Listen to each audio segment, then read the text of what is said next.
I've always been fascinated by nomads. Constantly on the move. That's the most beautiful journey. Surviving in some of the world's most remote wildernesses. Where's the removal van when you need it? And living cheek by jowl with nature. It's always seemed a wildly romantic existence. It's the most magical place. But it's no easy life. It's a sort of cold that makes you feel physically sick. And in today's modern world, they're under increasing pressure. I'm going to live with 3 groups of nomads. In Mongolia, Siberia, It's an incredibly exhilarating feeling. and with Nepal's last nomads, the Raute. Namaste. These hunter-gatherers once lived deep in the forest. But today, there are less than 150 Raute people living as nomads, and the pressure for them to settle is mounting I just want all these people to go away and leave them alone. as they're facing increasing threats from the outside world.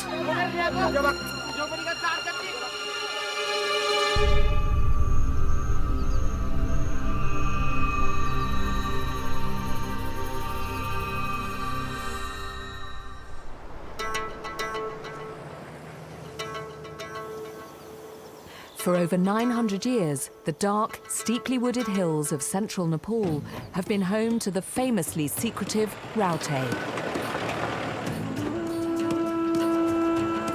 They are a group of people who traditionally have lived very remotely from settled people in Nepal.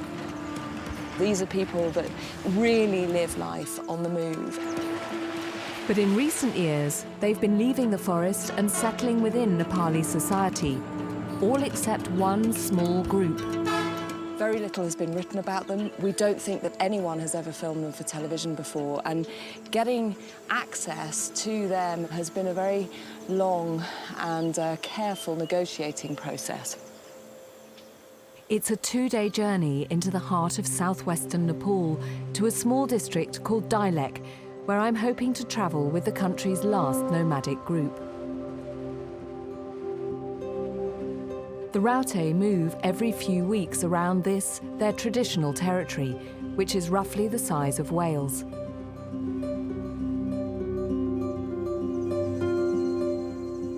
"17 Raute communities once roamed northern India and Nepal, but today only one remains, a small group of around 140 people.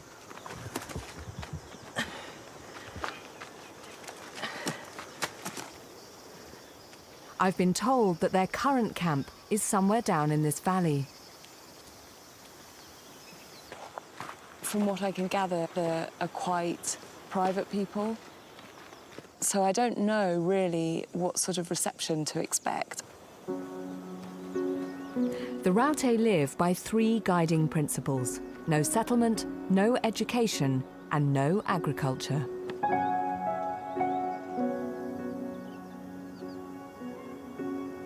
I'm keen to know how they can hold on to these beliefs as they come into closer contact with more mainstream society.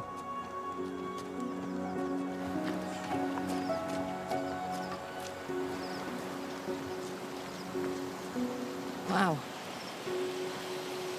So that's where they are, that little camp of cloth-covered shelters. And this is it. This is the entire Raute population of Nepal, right here. But you can also see how close they are to the houses up on the side here. They're camped right on the edge of people's rice paddies. There's always suspicion between settled and non-settled people. I mean, you know, we only have to look at our own country and the way that people view travellers.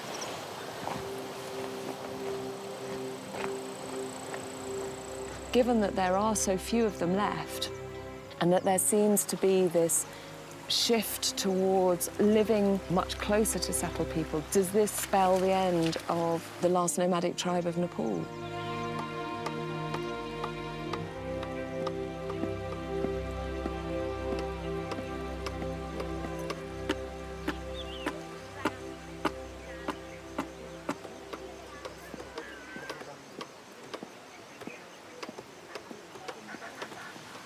Namaste. Namaste.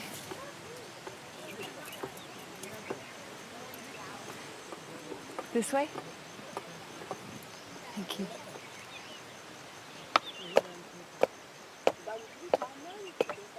Namaste. You have to shake your hand? No, okay.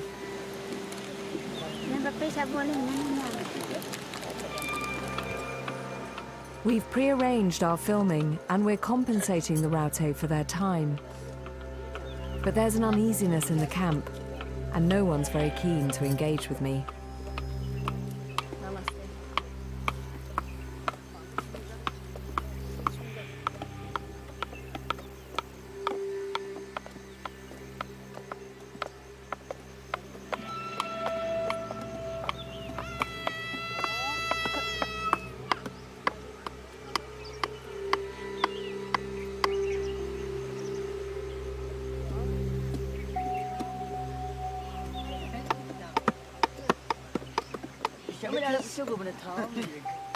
What do you want me to do with it? And you want me to buy it?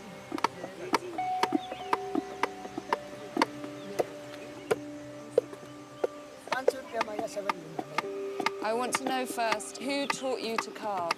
The banana.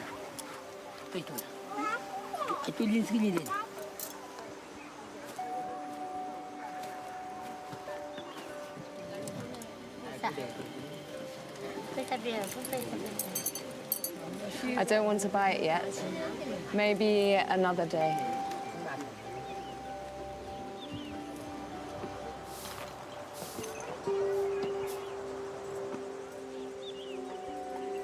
Ah, tobacco. It seems at the moment that I am being seen a little bit like a human ATM, and everything is about money. Everything, you know, that's a nice bowl, yes, you can buy it, you know, I'll be welcoming to you if you pay me, which is, I suppose, not that surprising, really, given that there's been so little contact with foreigners. It's going to take time to win their trust. But, as is often the case, it's the children who seem the most intrigued.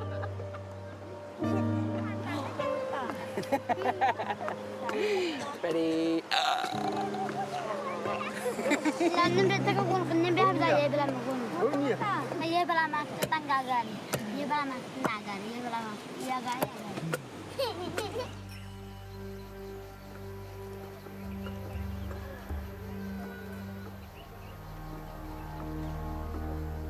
The Raute are moving away from the deep forest where they had no need for money. But now, as they enter the cash economy, they're some of the poorest people in one of the poorest nations on Earth.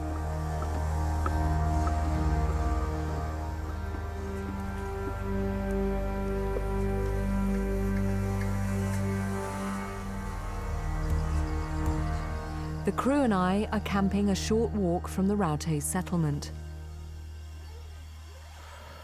Today's been a really tough day. At one point, I tried to shake a woman's hand, and she absolutely wouldn't have anything to do with me. No eye contact. She physically turned away, and that's quite hard to deal with. But it would be lovely to feel at some point that there is a genuine connection and interaction that isn't just paid for.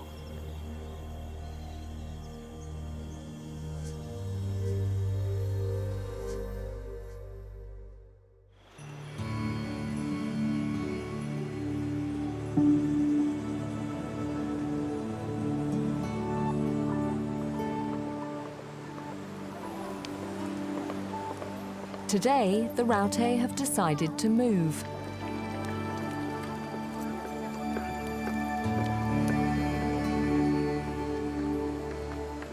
Namaste. Do you want me to help? It's not clear why they're moving, but with such simple dwellings and very few possessions, it's a quick process packing up camp.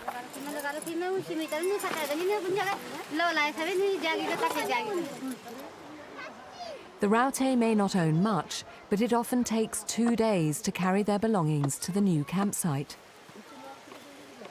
You tell me what to do.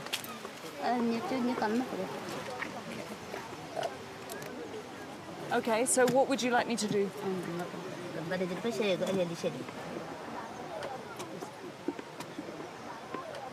Excellent. It's all going very, very well. It is so frustrating. I want to help and make friends, but to the Raute, I still represent only one thing.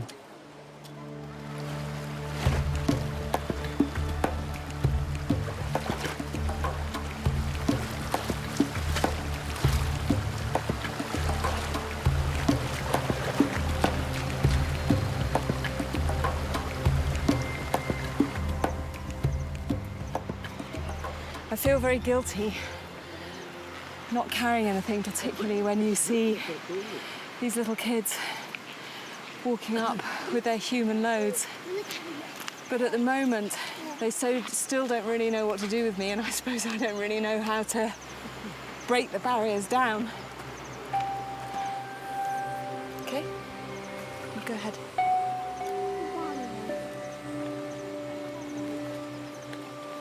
She looks very, very pregnant, and although this pole weighs nothing, just feel... You want to take it? Sure? Okay.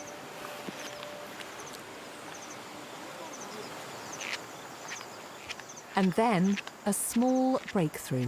I thought that if I waited long enough at the side of the road looking empty-handed, someone would eventually give me something to carry. It feels like a tiny, tiny step to being allowed in.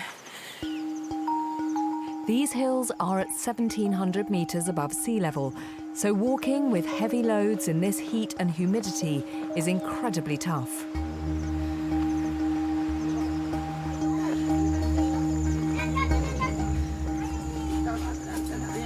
It's all going quite well. I've gained a pole and a goat.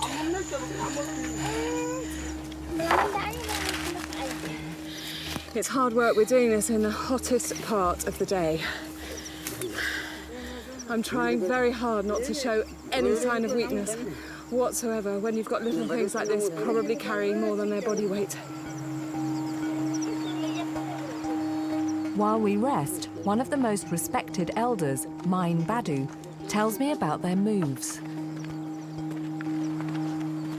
राउटेको बारेमा हामी चाहिँ सर्दै सर्दै किन नजाने धेरै जस्तो एकै ठाउँमा बस्न सक्दैन धेरै जस्तो महिना 4-5 महिनापछि त एकै ठाउँमा हामी बस्न सक्दैन कुई नयाँ ठाउँ त आयो यहाँबाट गाउँ भेट्न सकिन्न त यहाँबाट गाउँ टाढा भएको भनिसकेपछि त 2-4 दिन बस्छ फेरि अर्को नयाँ ठाउँमा गयो भने फेरि गाउँ नजिक आयो व्यापार गर्ने नजिक भएको. The Raute used to hunt monkeys and forage for food in the forest. But over the past decade, with the cultivation of more and more land, they're becoming increasingly reliant on trade. खाली गाउँ टाढा हुने one मात्रै वनमा बसेर हुन्न खानु त चारो चाहियो हो त्यसकारण हामी त्यही ठाउँमा बस्छौँ.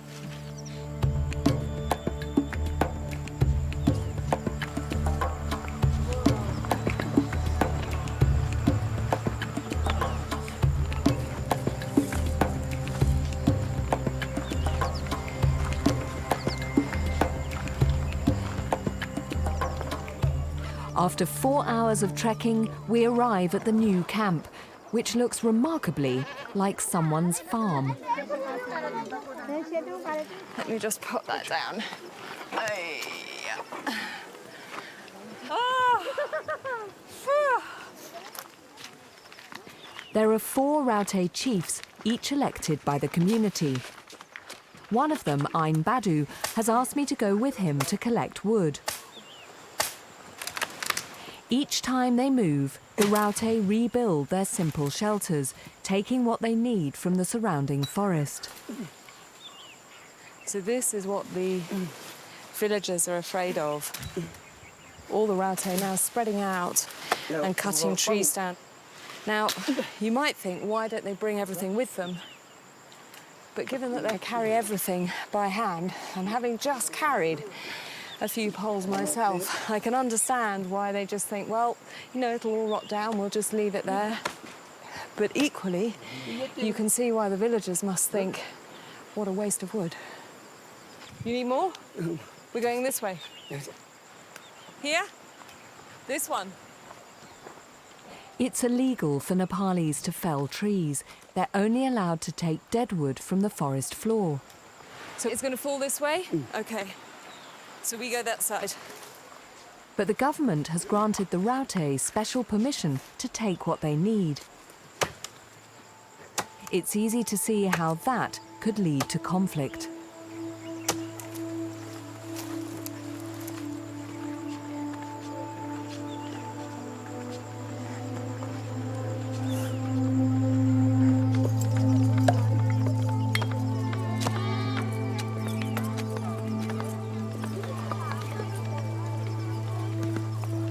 So is this a good new site for everybody? नयाँ ठाउँमा अब पानीको अभाव हुँदैन अब ठाउँ पनि घना राम्रो छ भनेर आएको Do you know who owns this land? यही घरको मान्छे जग्गाको नाम थाहा छ And he doesn't mind that you come and set up your camp on his land? पैसा Do you pay him something to use the land? नै पैसा दिँदैन पर्दैन दिनु पर्दैन बस भन्छ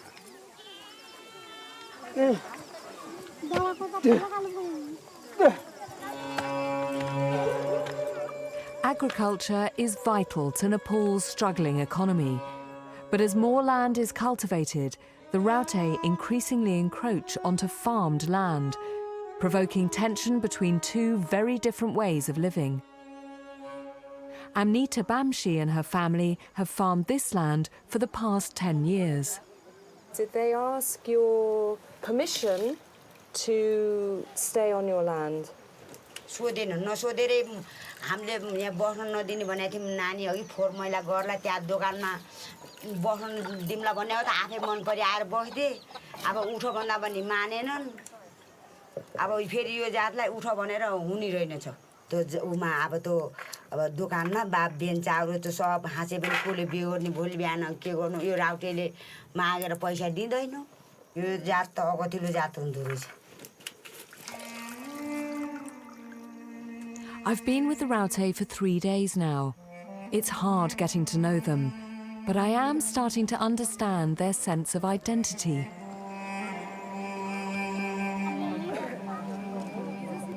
They are enormously proud of who they are, and there is something regal about them in their filthy clothing and their matted hair, and yet, you know, the women walk through that camp like princesses. They've got this incredible bearing about them. They look magnificent. And if anything is going to keep them as Raute, as these, you know, highly mobile, highly proud, obstreperous, difficult, impossible to understand people, it is going to be just the essence of them, of what it is that make them Raute.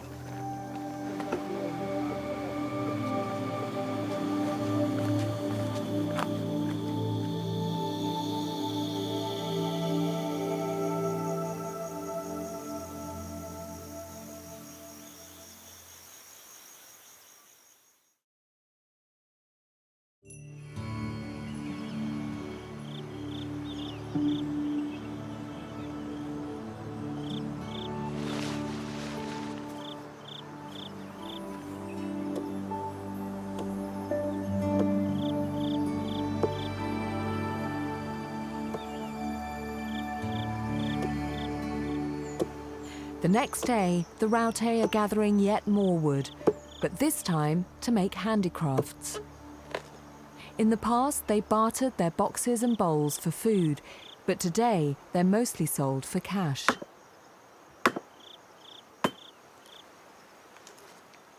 It's not enough to live on, so in 2009 the Nepali government began to give each Raute a monthly cash allowance of £6. The Raute are clearly becoming dependent on the cash economy.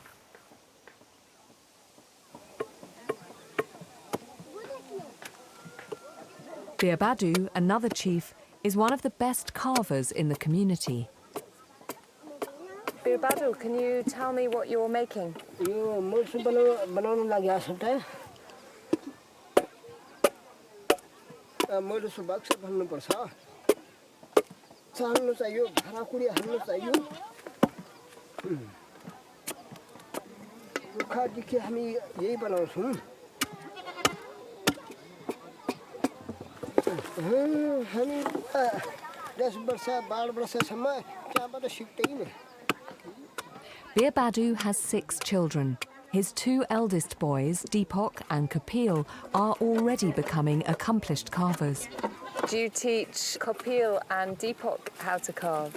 बुवा कस्तो तास्छ कस्तो नै भन्दाखेरिमा बुवाले फेरि हेर्छ हामी यो मुर्सु बनाउन लाग्यो आफ्नो पनि खिच्यो सुन्न सक्छ र सकिन्न In Raute culture, only the men carve, but everyone gets involved in trading, and they seem happy enough for me to help finish these bowls for market.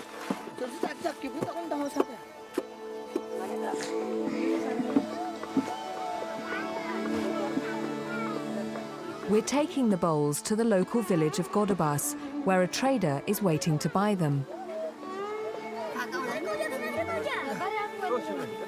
Like that? Yeah. Good.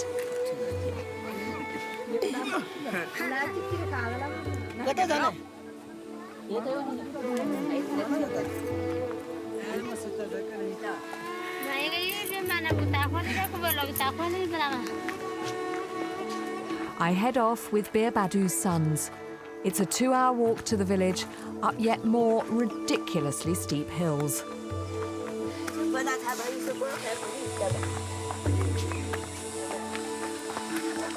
भयो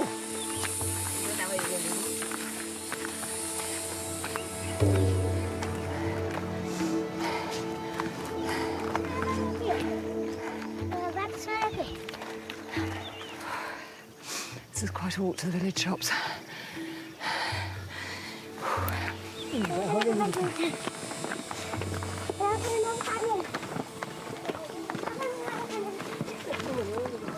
I thought I was reasonably fit and reasonably strong, and I couldn't beat a 5-year-old.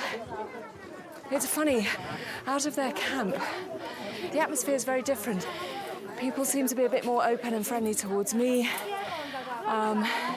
Generally a bit more chatty, a bit more eye contact from the women, a bit of smiling. Maybe it's just the excitement of being near a shop with tobacco and fizzy drinks, though.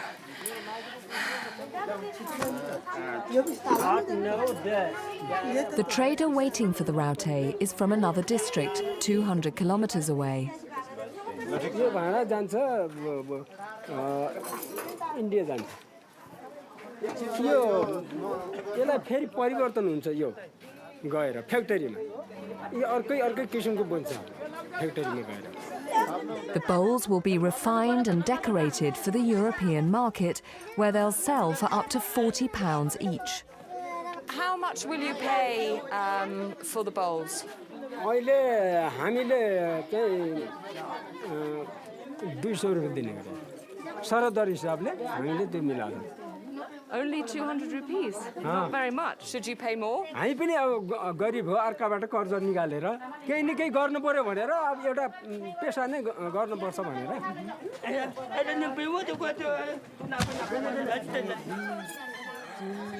The cash from the sale of the bowls is used to buy rice, flour, vegetables and tobacco.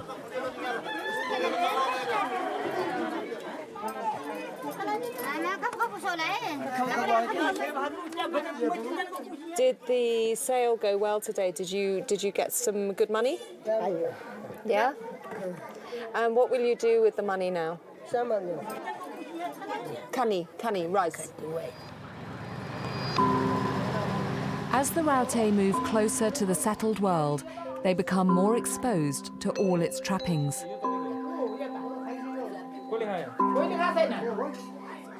What do you think about things like mobile phones or televisions? राम्रो लाग्यो हेर्नलाई मात्रै राम्रो लाग्छ आफू किन्नले राम्रो मान्दिन अरू किने त पनि नराख्ने And the same for phones as well? छैन त्यहाँ पछाडि त पैसा पनि चिना छैन Do you think your life would be better if you lived in a village like this one, settled? मैले के भन्दाखेरि अब म पुर्खा जिन्दबाट मैले यो छे बानी परेर म जे थाहा मान्छु This is so surprising to hear. Wherever I go, it's always the younger generation that wants new technology to modernise. But here it seems these Raute boys genuinely hold their traditions dear.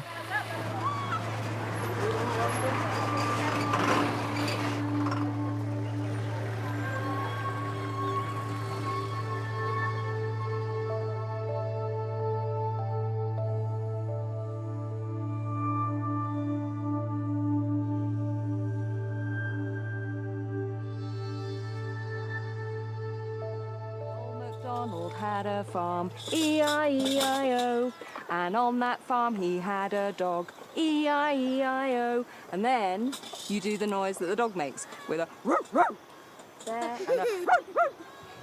Here, The mood in the camp has definitely become more relaxed. And if singing Old MacDonald helps, I'm not proud. on that farm he had a buckra, E-I-E-I-O, with a here, and a there, here a there a everywhere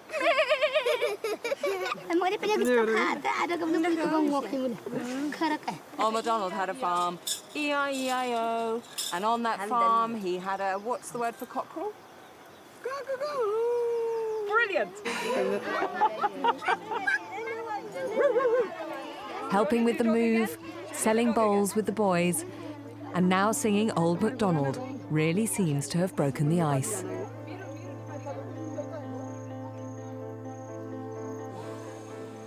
Maybe a little too much. Quite sore!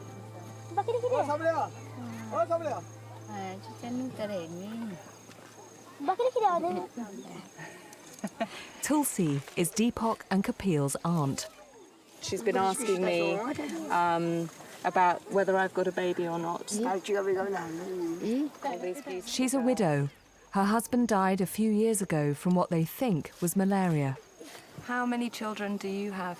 3. And this is your youngest one? Youngest daughter.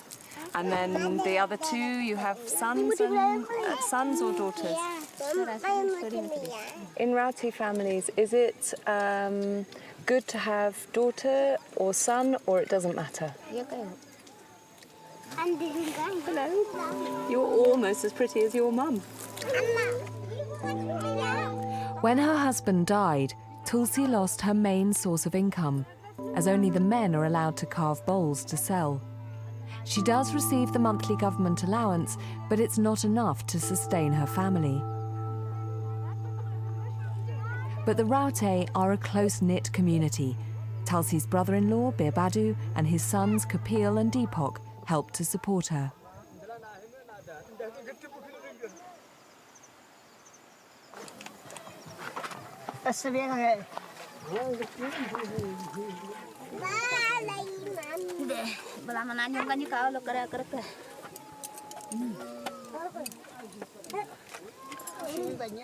We snap off the fern's woody stem, leaving the softer shoot.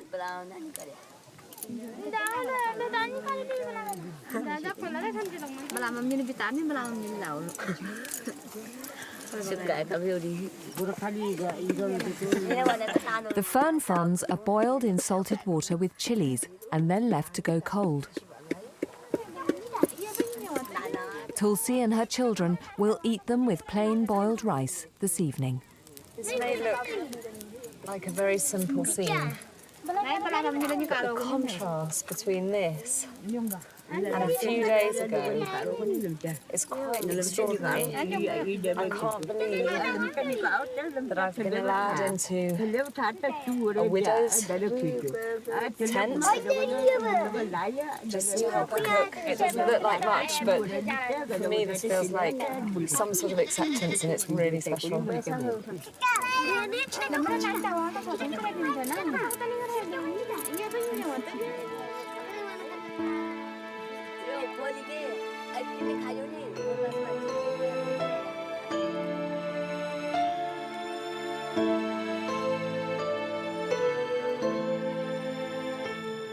Thank you. Thank you for today. It was a really special day.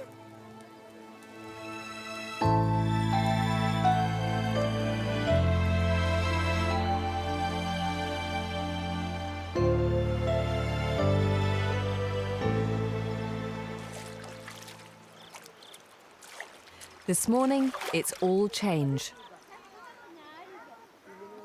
The Raute have decided to move again.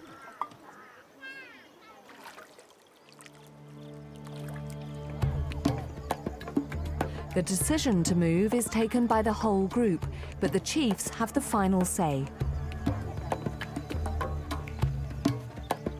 An advance party has already scouted out a new campsite. Slowly, the whole community embarks on the 6-hour trek. I'm helping Tulsi.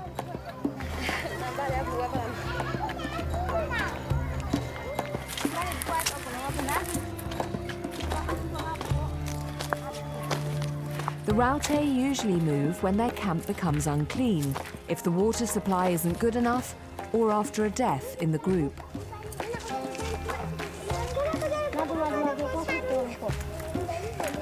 This time they want to move to a site with more space.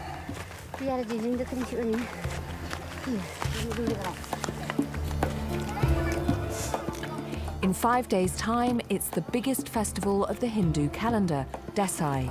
They want a campsite that will sustain them for the duration of the 15-day celebration. I suspect I've been given the kids' load. I'm carrying firewood.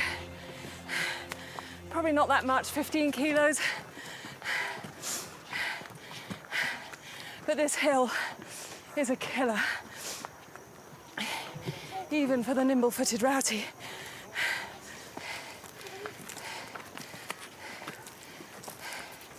Oh, I tell you what, where's the removal van when you need it?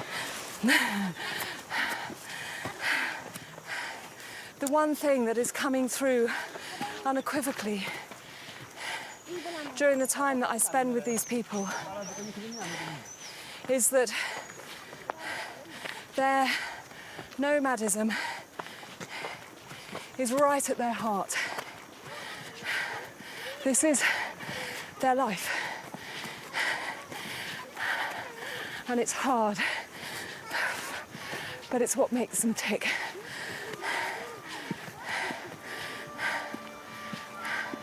And I really get that.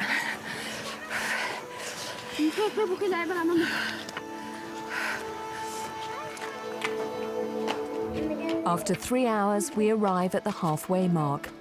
My small load's been hard enough, but Tulsi's is nearer 40 kilos, about the weight of a 10-year-old child.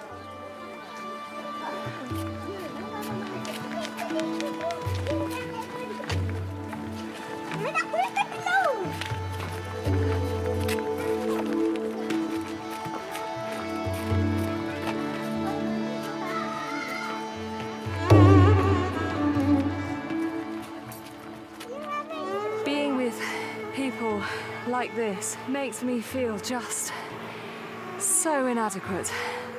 They're so strong and resilient, and they kind of fit with this landscape. And they don't think that what they do is extraordinary. This is just their life. And if I or you got the impression at all that they don't want to go crops because it's all a bit of an effort and they like the sense of freedom, don't be fooled that they are in any way idle or lazy. What I've seen today can only be achieved by people who really, really know what hard work is.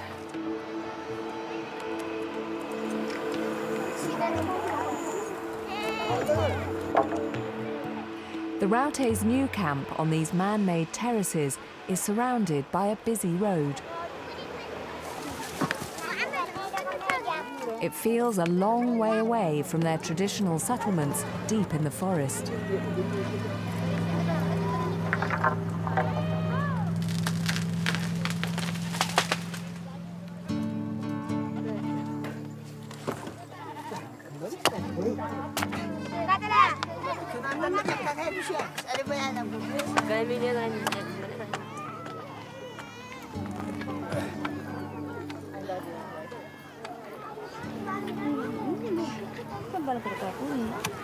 Kapil is making valiant attempts to build Tulsi's shelter, and I'm trying to help as much as I can. But Tulsi is clearly a hard taskmaster and is demanding perfection.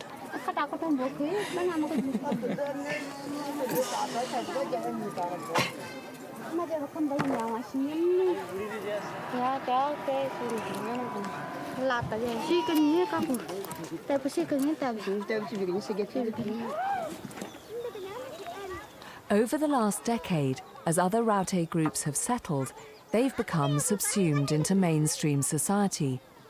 But these last nomads attract attention wherever they go.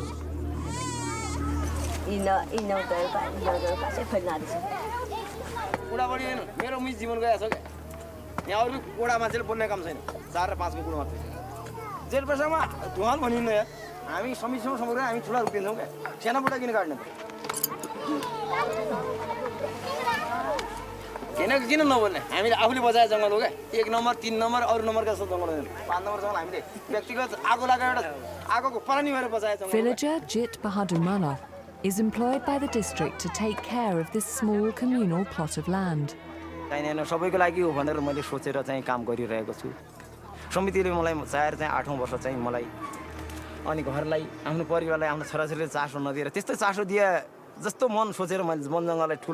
आस्थामान गरेर बसेको हुँ केना बुटा काटेपछि बच्चा काटे जस्तो भनेर इनलाई भन्न खोजे त्यही नि हो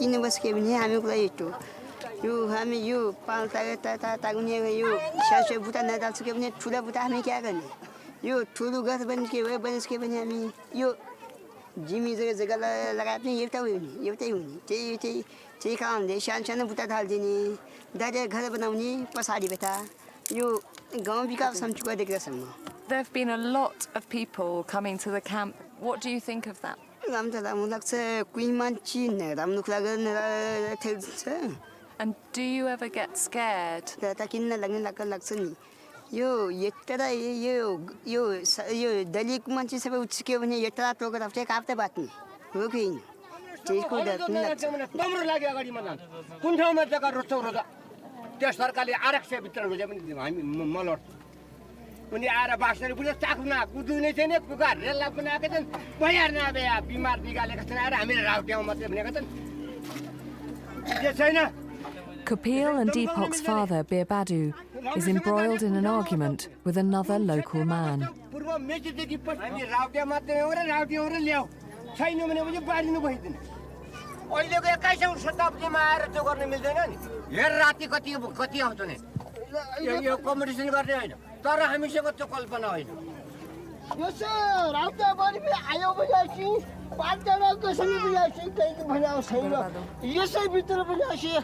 तिम्रो बनाउँछ हास्दै बनाउँछ यो होइन चुप लाग फेरि अहिले पाउला फेरि मेरो हातबाट यो सबै जोडी बचाउ होला मसँग ठिक गरेर बस नगाउ जो पनि सबै पनि यति कुरा नगर Come, let's go. तपाईले नेपालबाट जंगली बाड नागरिक हो Birbadu. राउटे कि साथ जाने Mama. Let's go. यो अब यो जङ्गलको क्षतिपूर्ति के तेरा बाले कमा छैन मलाई पाल्दैन पनि नदिने मलाई राउटेले बनाएपछि पाल्न दिने बोले बाँच्न खान नदिने समाजले साथ दिन्छ कसेर म बनेको हो भनेर मिल्दैन यो राउटे भयो भने आज सबै ठिकठाक गरिदिने Go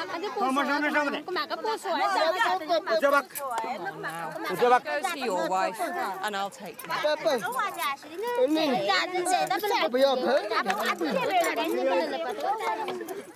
You should listen to your wife, maybe, and perhaps you should just get off this hill and go somewhere else where everyone else can just get some peace.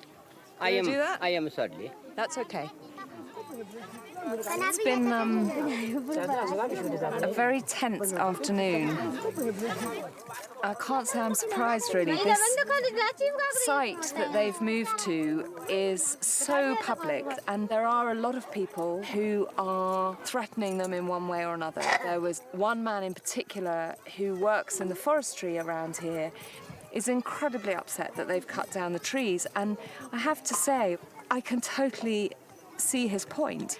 But I am really torn.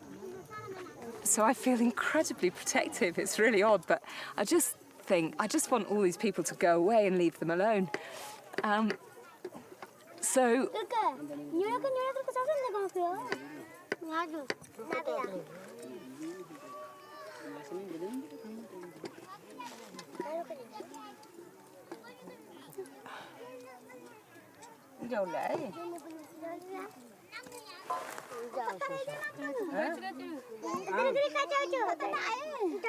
It's really silly, but I was looking at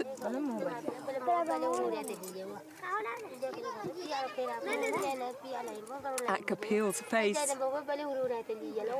when his father, Birbadu, and this other man were just yelling at each other.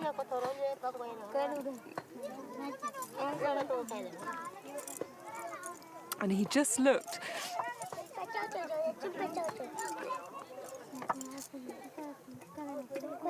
He looked distraught, really distraught.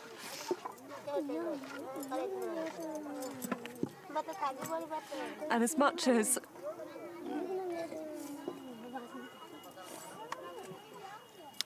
the Raute say that they will always live this life and they're proud of who they are, you wonder whether eventually they'll either be forced somehow to conform or they'll be forced back into the forest and away from villages again.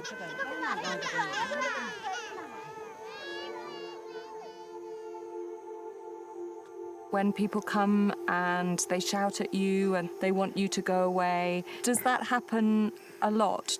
धेरै त भयो छैन अलिअलि त भएको होला त्यो पनि मिलाउनै पर्यो नमिलाएर हुँदैन त भन्छ अब भनेपछि धेरै झगडा क्याको नाम्रो छ धेरै चपाक भात मिठो हुँदैन धेरै कुरा गरेको कुरा निको हुँदैन त भन्छ र त्यस्तो हो त अब यो झगडा गड्दैमा भनेपछि मलाई क्याको नाम्रो छ फेरि पनि जुब बाट्नु चाहियो त सम्म त बाचाको राम्रो हुन्छ त सेउठाइले केटाहरू हाम्रो केटाहरू त सबै डराइदियो त भान्जीले पनि आइसकेर त त्यही भनेपछि रुन आँटियो त मेरो लागि बुझ्यो त्यस्तो प्यारो लाग्छ भनेपछि भान्जाले पनि हामीले झन् प्यारो लाग्यो त के दिएन त यो भान्जाले पनि अब कसरी हेला गर्ने त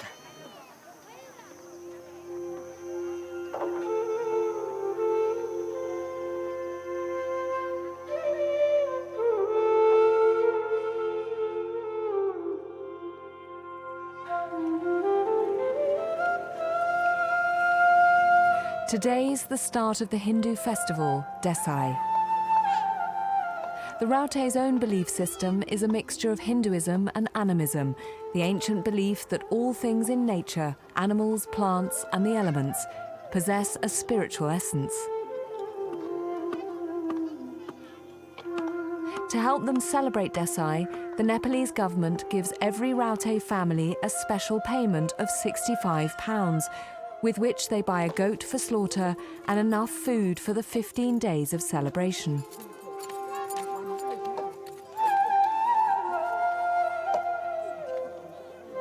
The chief district officer, Sagamani Parajuli, has arrived to make the payment.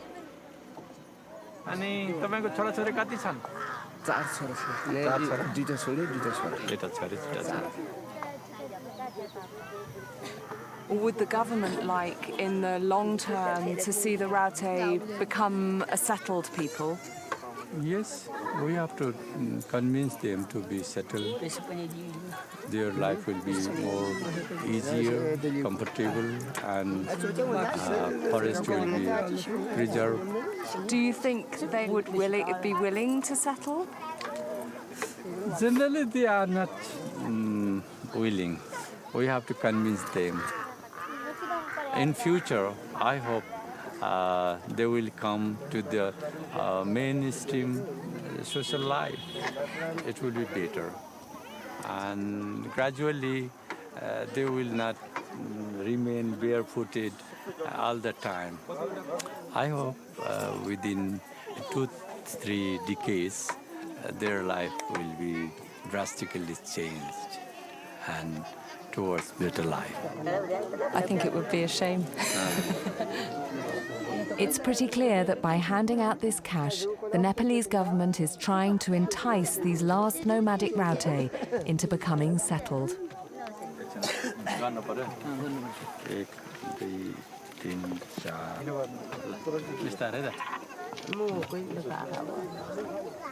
I think it would be enormously sad if the Raute were just to be absorbed into conformist Nepali society.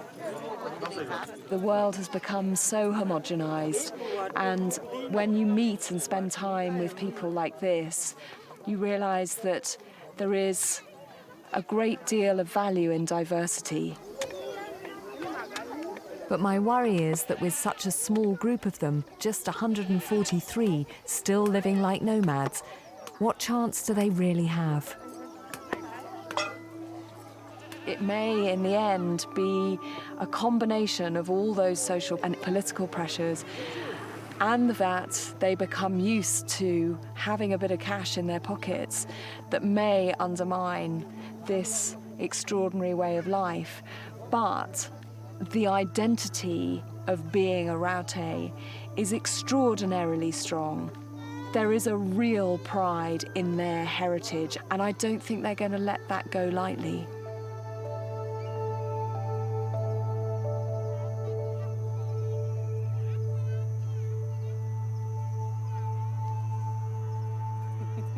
As dusk descends, the tension of yesterday is forgotten, and the Raute begin their Desai celebrations.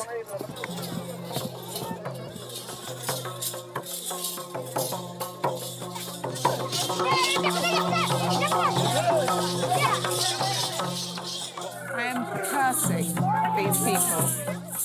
For the last 2 weeks, they've had me singing Old MacDonald till I'm blue in the face. And I have tried so hard to get them to sing or dance for me, and they're like, no, we don't do it, we don't do it.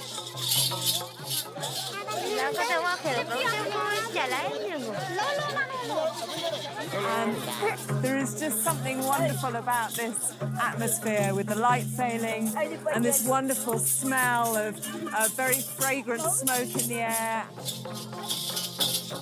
Just has this very simple joy about it, and I think that is very much a facet of Raute life. They have their challenges and put up with a lot of prejudice and negativity. Hey, I'm Badu. How are you? Okay. It's great. Yes, ma'am. They just have this fantastic generosity of spirit, particularly when they've had a bit of chan, which I think might be flowing quite hard tonight.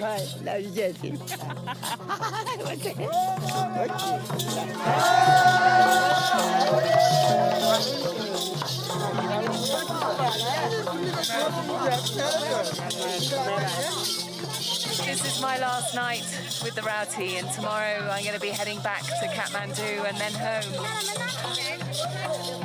And for some reason that I can't really explain, they don't seem to be the sort of people that you say goodbye to.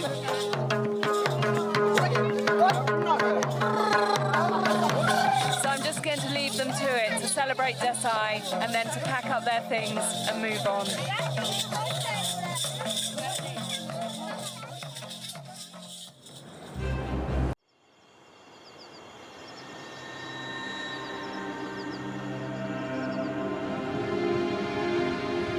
I've always been fascinated by nomads.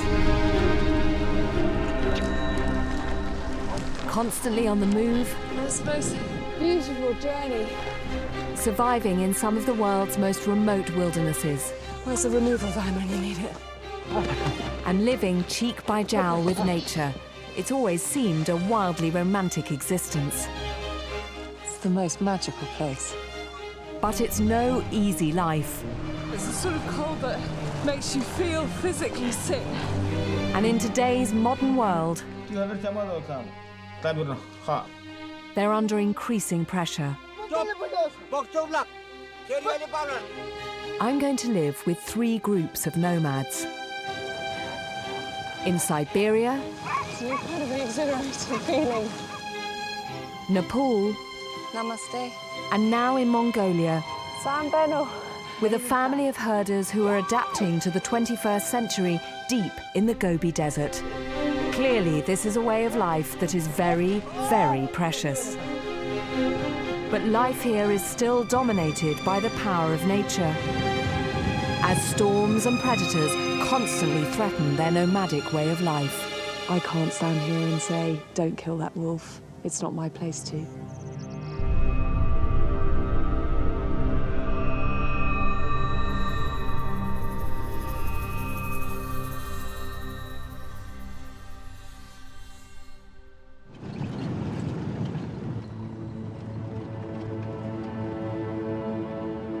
Mongolia's wild and untamed Gobi is the largest desert in Asia.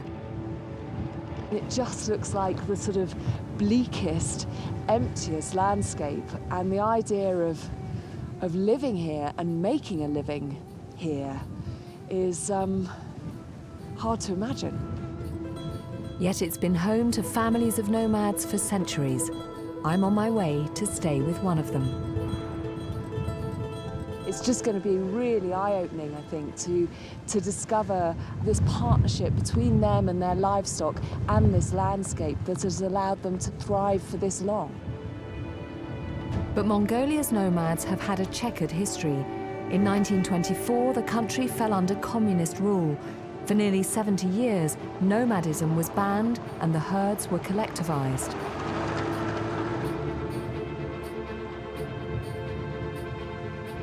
But with the arrival of democracy in the 1990s, an incredible 1/3 of Mongolia's population chose to return to their nomadic roots. Today, it's believed that 30% of Mongolians are nomads. But once again, their way of life is under threat.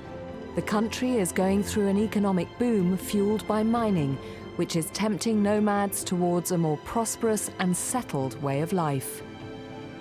There is something very romantic about the idea of nomadism.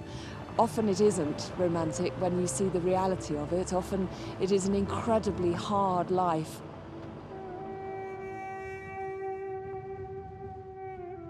It's a 600-kilometer journey from Ulaanbaatar, Mongolia's capital, to the southern half of the vast Gobi Desert and deep into the Three Beauties mountain range.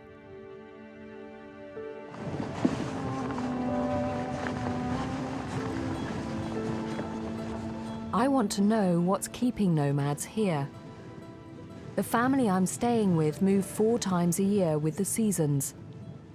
At 2,500 meters above sea level, this is their spring camp. Sambeno.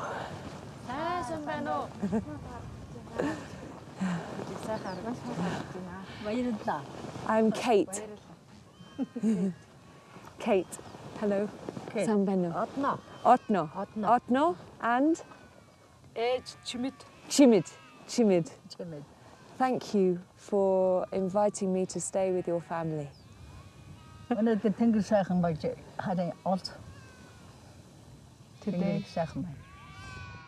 Chimid is 78 and the head of a large family. She has 10 children. Her youngest daughter, Ordna, lives with her. And can I have a look around? Will you show me around? Okay. Okay. What is happening? Ordna is married to Serigo, and Chimid's youngest son, Batsok, is staying with them to help with the busy Cashmere wool harvest. They made the most terrible noise. Oh, look at these.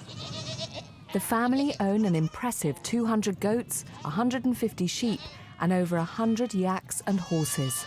So these Cashmere goat? Another garden. Манайх ч одоо нэг 70-аад ишгтэй л байгаа. Тэгээ нэг 40-43 байгаа. Хазаа шүү. He's hungry. Шүдтэй. You can just see some lovely black and brown and white dots on the hillside. Тэр ирж байгаа. And that's all the adults coming in. So all these little ones are going to get a feed in a minute. So it will get very noisy.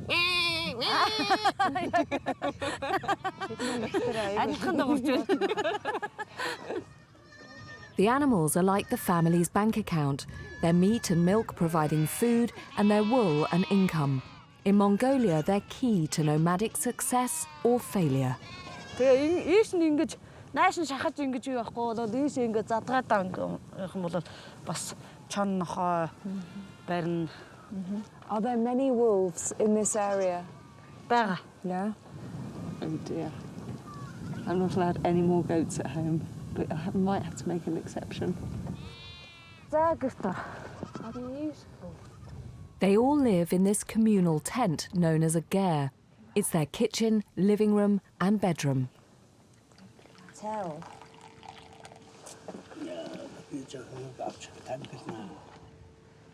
Has this always been your home?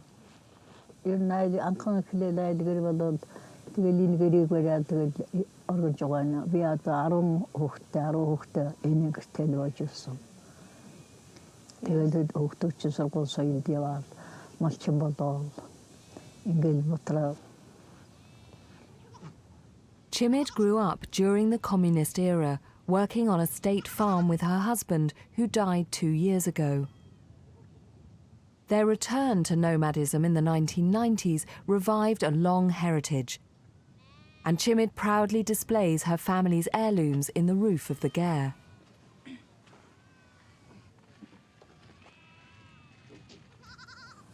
Энэ бол хотон зэрэг энэ хормон шуулт гэдэг. Энэ хормон ингэж хойшоо ингэж байдаг. Тэгээд тэгүүлэхын тулд энэ мөр унахлаараа. Гоё байгаа үстэй. It's beautiful. Дандаа бид нарыг одоо өвөөг өслөө уламжлагдаж ирсэн. Энэ эднэр бол дандаа мөнгө арал уламжлагдаж ингэж юм юу гэдэг юм уу? Одоо эцэг эхээс нь уламжлагдаж энэ төр. Well, this is my wedding ring. This ring belonged to my husband's grandmother, and inside there is engraved the word 12th. And she was married on the 12th of September. My parents also got married on the 12th of September, and me and my husband got married on the 12th of September. So 3 generations got married on the same day. So it's very special. Yeah.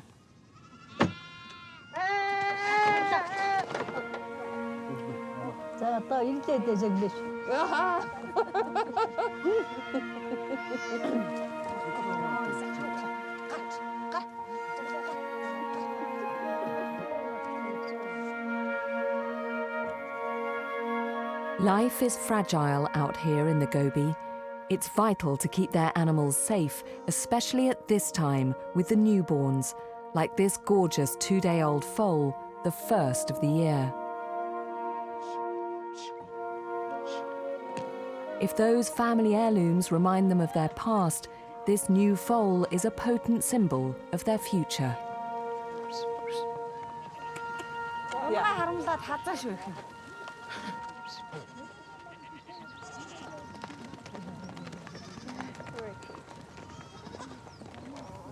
It's the most magical place. The film crew and I are camping a few hundred meters up the valley from the family. Clearly, this is a way of life that is very precious. And they're here with dignity. They're not living in abject poverty. There just seems to be a huge amount of sort of, well, I think pride is the only word I can think of really in the way that they live this life.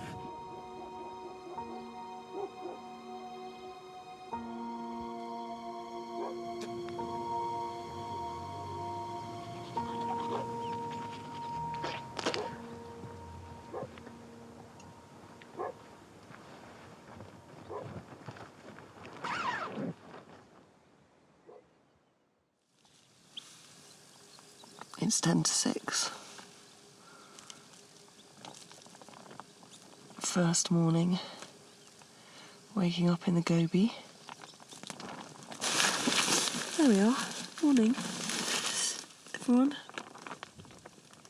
I can't do this. There's not a sound. It's so quiet.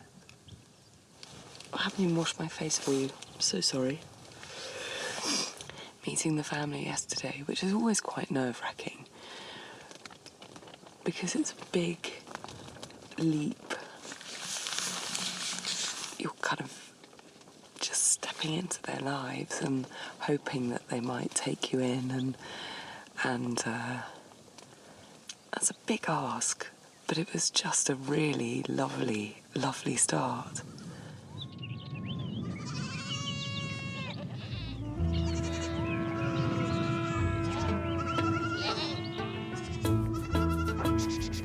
Every morning begins with rounding up the animals. The relationship between man and beast is the bedrock of nomadism and goes back millennia.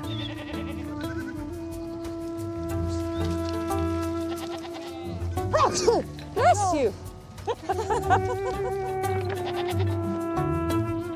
But Chimid and her family enjoy some of life's modern amenities too. And what do you run off here? In Girlasan. Girlasan, Teluzrasan.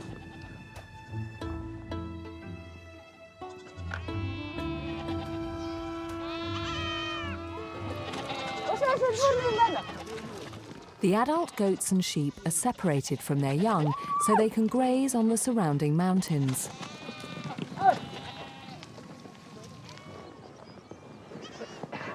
The 4x4 was perfect for fetching water, but to follow the herd, nothing beats a horse. This is the most extraordinary saddle. I feel very perched up, very upright and rather elegant, but only when I'm standing still. So you want me to keep the rein short? Okay. Okay, yeah. And feet forward. Right. If I can walk by the end of today, it'll be a miracle. Okay.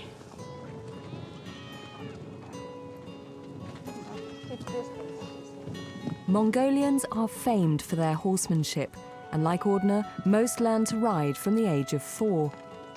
Back in the 12th century, it was horsepower that helped Mongol warlord Genghis Khan create one of the largest empires the world has ever known.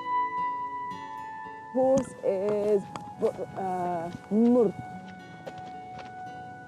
Yama? Yama, goat. Hon, sheep. Today, we're using horses to help keep an eye on the livestock and to protect them from predators, foxes, wolves and snow leopards that roam these bleak mountains. Mountain. Mountain. Yeah, mountain. Mountain. Oi. Oi.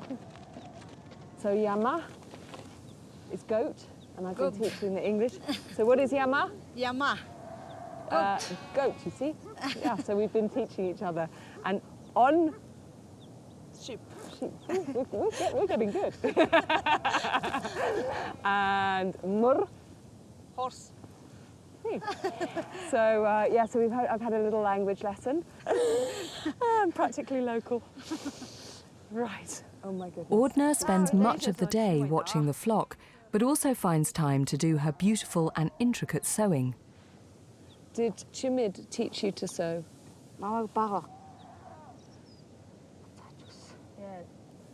So do the men sew as well? Will your husband sew?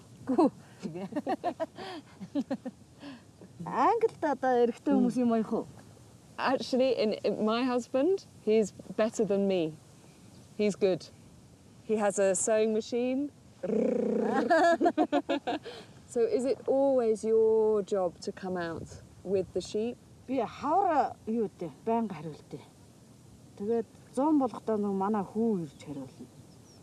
I haven't met your son yet. Does he not live with you and Chimid?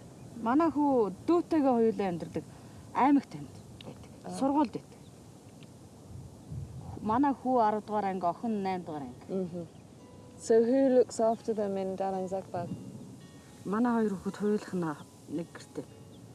Ordner's children, aged 15 and 13, only come home during holidays and for special occasions. So did you do the same?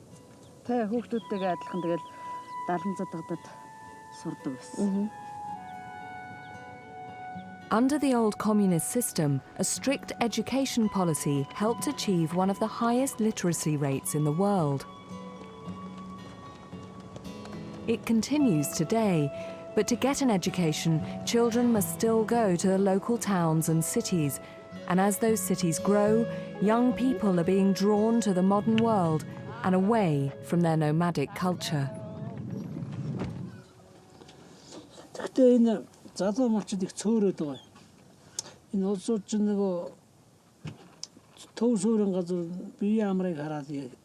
And your children, Ordner, will they be nomads?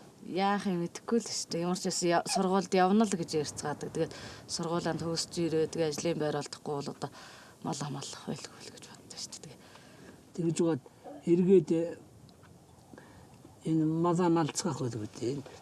Захир гадалтай үед нэг улс орчин төв суурин газар нэг хэсэг ороод тэгээд 90 онд ч бараг бүгд хөдөө гарсан шүү дээ. Тэр үчиг болох байдаг. Одоо төв рүү орж байж байгаа гарч ирэх байхаа.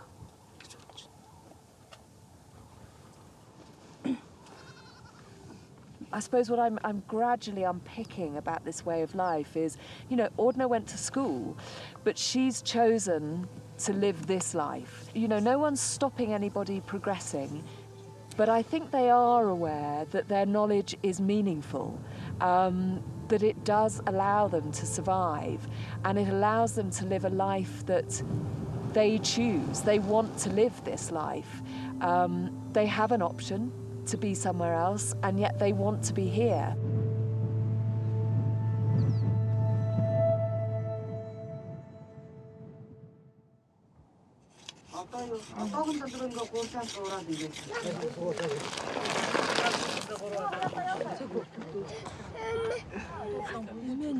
Today is a big occasion in the Nomads' calendar. All of Chimid's sons, daughters and grandchildren have come together. Every year, the family unites to castrate the young male animals.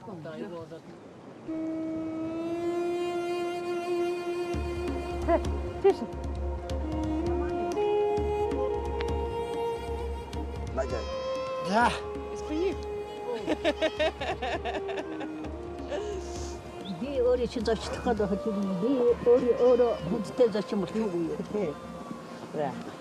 Now I can come and sit beside you. First, it's the young stallions. How often do your family all get together? When do you see everybody? Аяқты саршын іші өйдем о, қуымада онға ойық.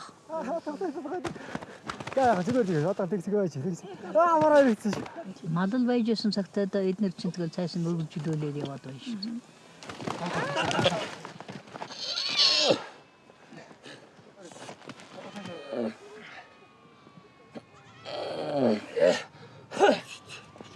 Next, the goats and lambs.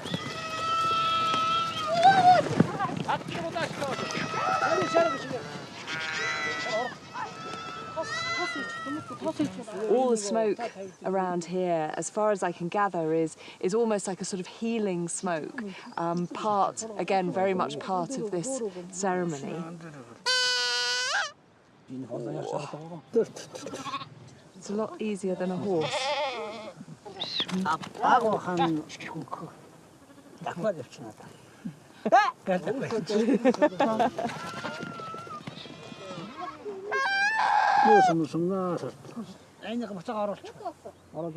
With a quick blessing, the lamb's released. It may look harsh, but Batsok's doing it with real respect for his animals. Oh dear. It's a rite of passage. Think of it that way. The iron-rich testicles are believed to have health-giving properties, but the real treat is to boil them in salted water with yellow rice to make a rich soup. There's a lot here. I think I've got more than my share. It's like hundreds. I've got... So these... You just do that? Really? Okay, now you've done it. I'm going to have to do it. Mine's bigger than yours. This one? Like that? Oh, don't make me laugh. It'll be a disaster. Okay, ready?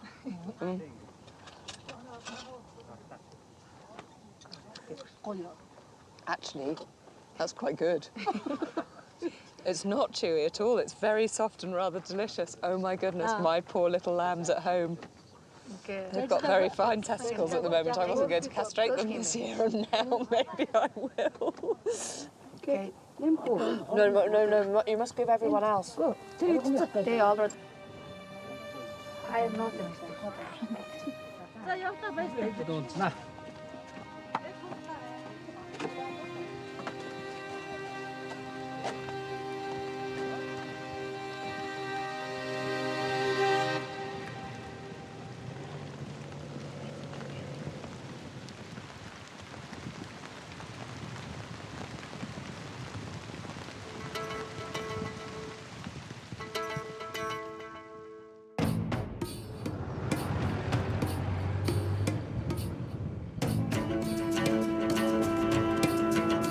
Today, I'm going 15 kilometers down the valley to visit Ordna's sister, Surin.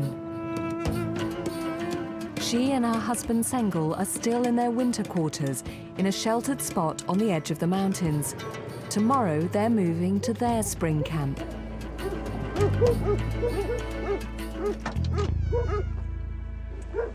Hi, Surin. Hello. How are you? Like most nomads in the Gobi, Surin and Sengel move to the same spring camp every year. It's deep in the mountains and at this time should be full of fresh grass. Looking around, there are animals everywhere. It must be quite hard herding them around here. It looks like they can go right up into the mountains. You must be very fit. Some calf muscles running up the hills. Okay. Hello, dog.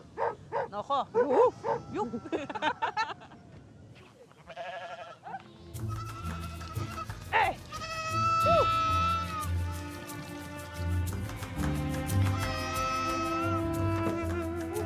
With a busy day ahead, everyone's lending a hand. Surin's brother-in-law, Serigo, has brought his truck.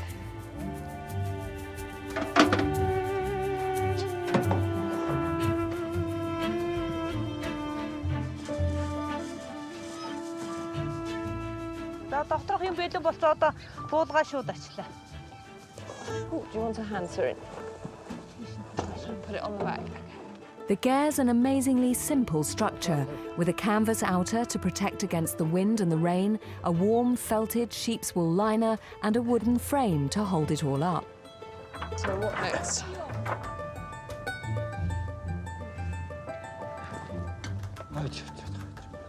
No. Isn't it funny? Men always have to pack the car. Always.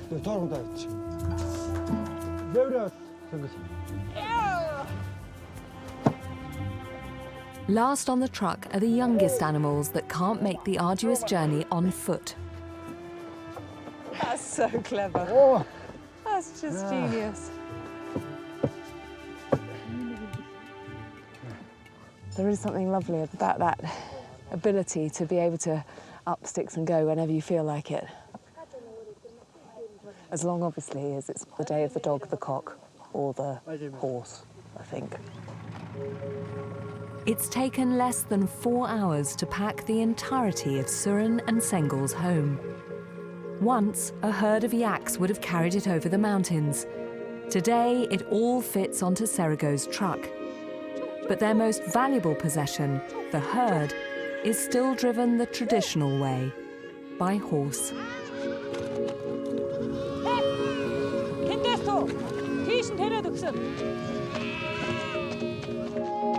This is a wonderful experience. But it wasn't this romantic view that brought so many nomads back to this way of life after communism collapsed in the 1990s. High inflation and food shortages made life in towns and settlements unbearable, so families like Surin's chose to return to nomadism in the desert. After 4 hours heading steadily uphill, finally, fresh mountain pasture.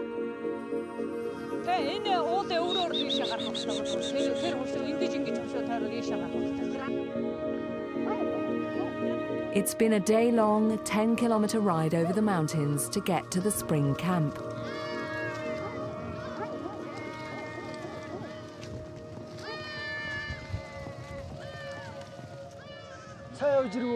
Oh, very good. Homemade gairs like this one are found across Asia.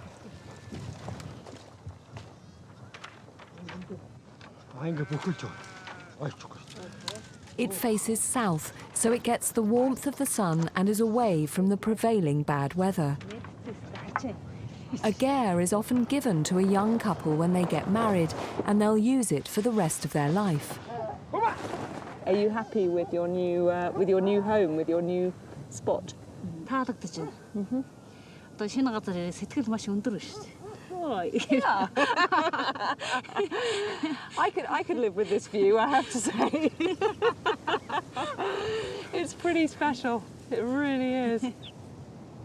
За 3 сар шахуул байна да. Энд өвс сайтай, хоол сайтай. Өөчн түрүү байсан өвс нь их.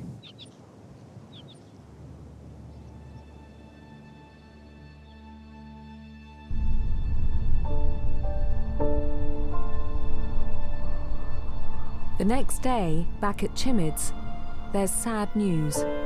Under cover of darkness, wolves have killed the beautiful young foal.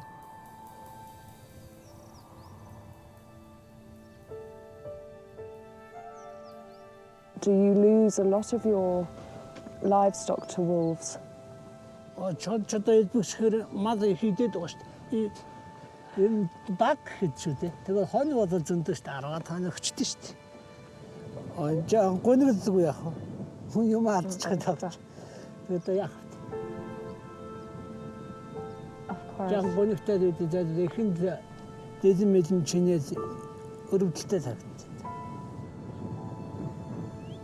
If you find where the wolf is, what will you do?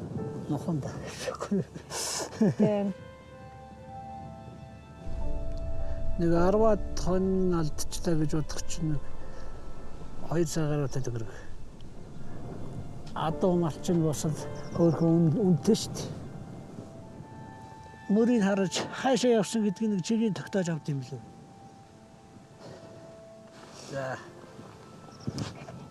But Batsok also believes that predators bring some benefits. Чон байхад ер нь мазан элдв болсон өвчин гардаггүй гэж ярьдэн шүү дээ. Дээр үеэс улсад. Өвчтэйг энэ одоо түүгээ ичдэг гэд. Одоо чон ховорцсноос зарим газар чинь тэр шүлх юм л гэж одоо гараад байгаа гэж ярьдэн шүү дээ. Чон одоо тодорхой хэмжээгээр байх хэрэгтэй. Тэгэхдээ олон биш байх хэрэгтэй. гэж боддоо шүү дээ.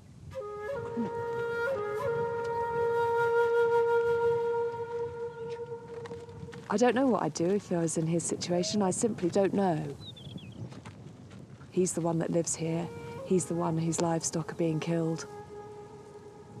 I can't stand here and say, don't kill that wolf. It's not my place to.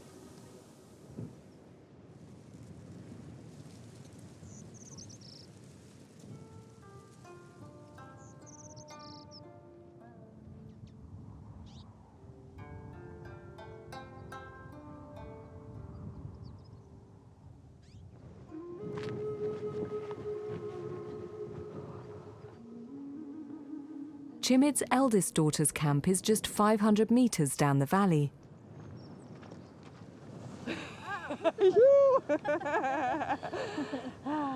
Sitsiga has asked me to help comb her Cashmere goats.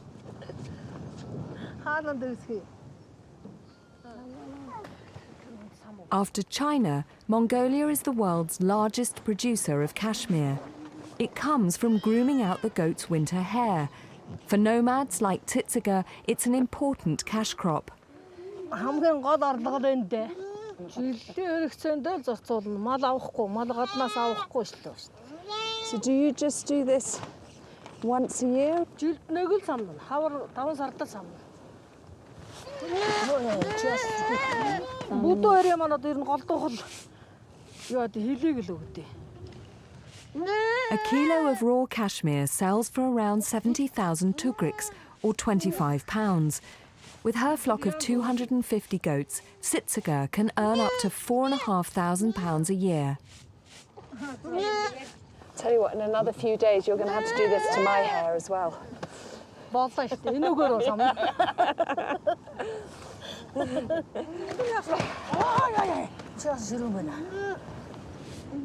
As we comb the goats, the weather outside turns.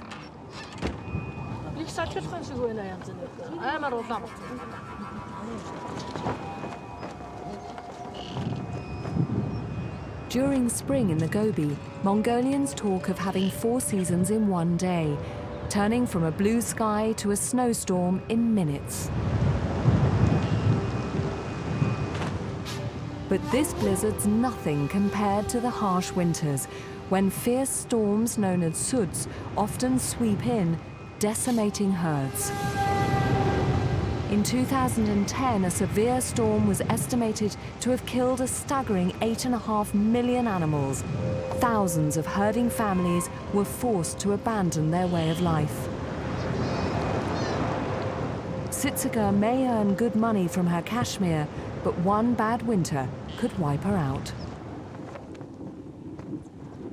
Do you hope that this way of life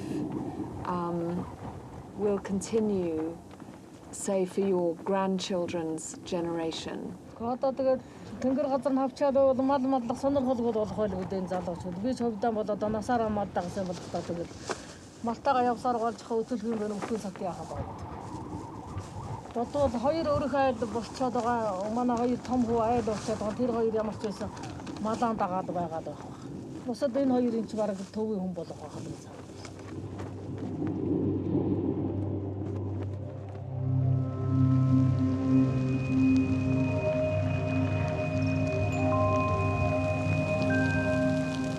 Well, this is the view that's greeted me from my tent flat this morning. Basically, it's a whiteout. So I'm all wrapped up in every layer of clothing I possess. Last night it was a pretty wild night, and at around 3:30, the dogs were going absolutely mad, which made me think, I wonder if that means that there's a lot of wolf activity. I just wonder, with all the commotion that was going on last night, whether they did come back. Batsok decided to leave the foal carcass out for the wolves. With cubs to feed, the chance of them returning was high. So it was an opportunity for us to put out a night vision camera to see if we could catch the wolves in action. I just wanted to show you what the camera found. Do you want to come and see? So you can see this is the foal here. You can hear the dogs. But watch what happens.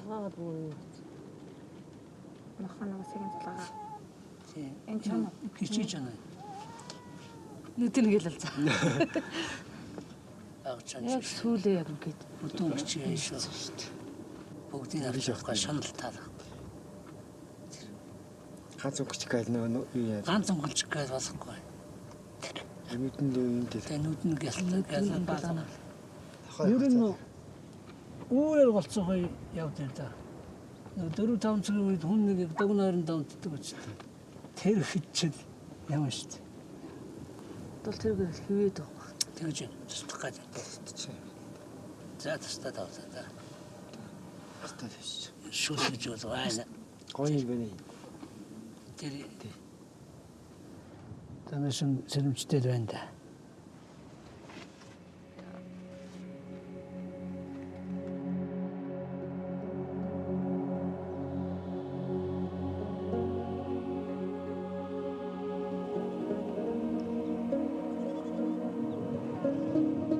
We're heading off to the local town of Dalan Zaggad to sell some of the family's cashmere.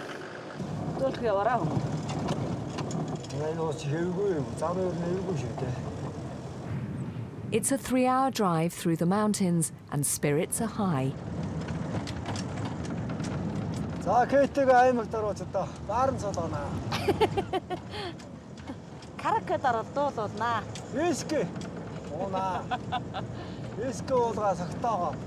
have a feeling this is going to be a dangerous day, going to the big city with 2 nomads. The last time they were in town was over 3 months ago. So before you had a car, would you go by horse to the town to sell the cashmere?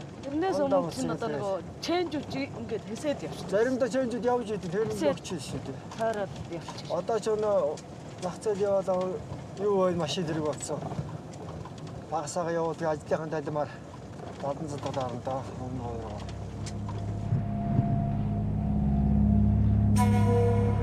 Dalan Zaggad is the provincial capital with a population of 18,000. Like many urban areas in Mongolia, it's growing rapidly as the younger generation is tempted by modern city life. But it's also home to former nomads whose livelihoods were ruined by the storms in 2010.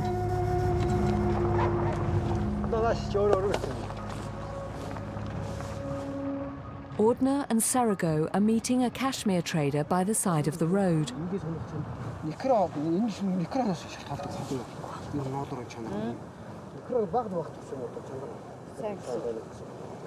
Mongolian cashmere is said to be the finest in the world.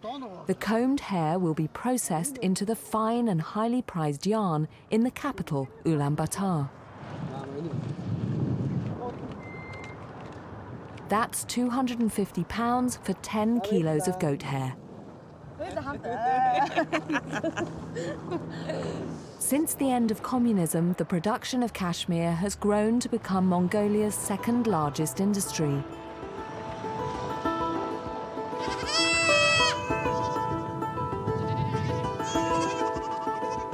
Mongolia's economy is booming, and not because of cashmere.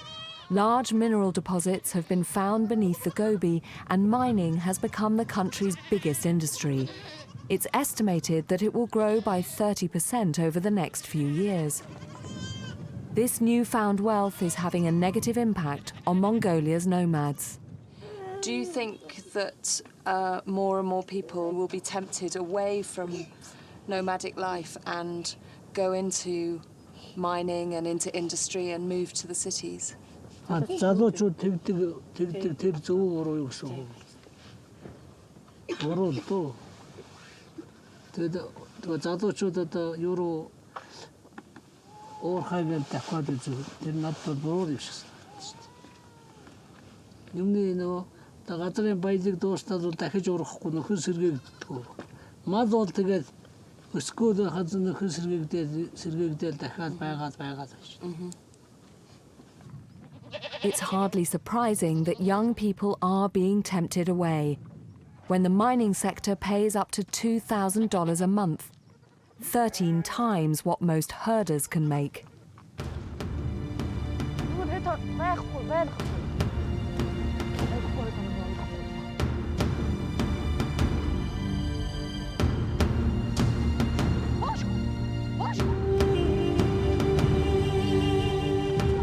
But this family has a large and valuable herd. As well as goats and sheep, they are the proud owners of a fine collection of horses and yaks.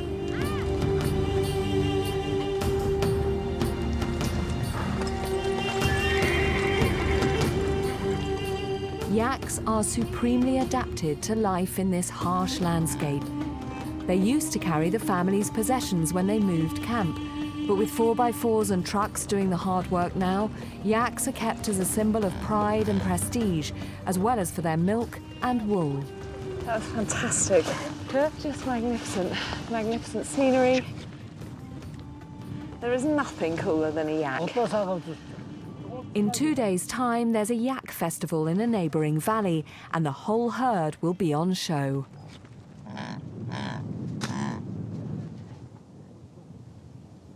You look out at these, seemingly barren hills and think, how on earth do you keep livestock alive?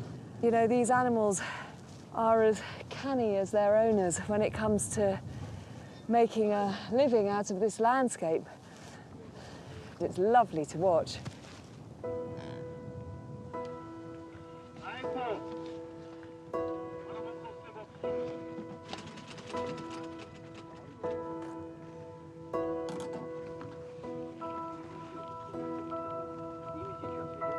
The family have invited me to go with them to the yak festival, but I need to be properly dressed. Ordner has made me a del, a traditional Mongolian overcoat.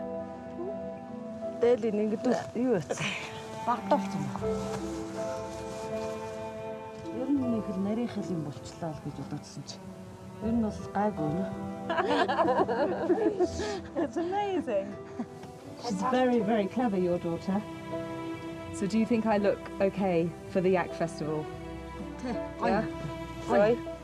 I won't let your family down?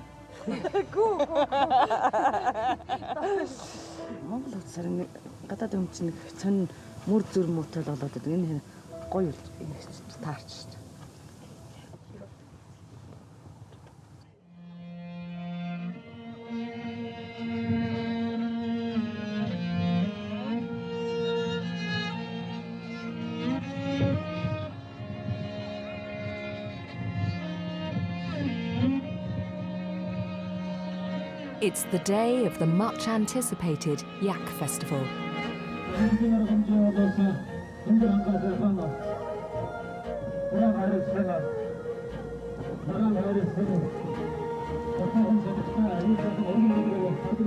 Just how Mongolia manages its transition to a modern global economy, yet maintains its rich nomadic heritage, is a difficult balancing act. But festivals like this, set up by the regional government to support nomads and to encourage tourism, are a step in the right direction. And they're a wonderful opportunity for nomadic families to come together. Do you speak English? I do speak English. I want to speak English. You are, and doing it very well. I'm studying English. Yeah. Do you understand? I understand completely. Very good.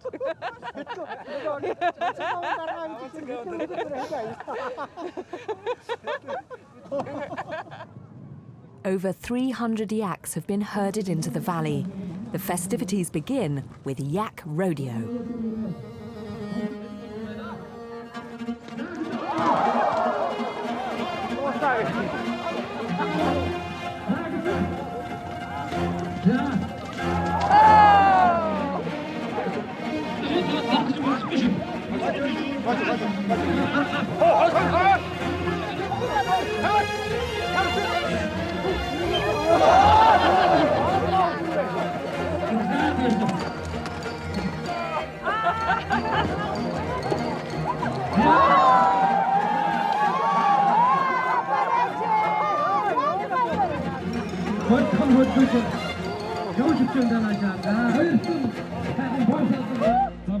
Next is a competition for all the family.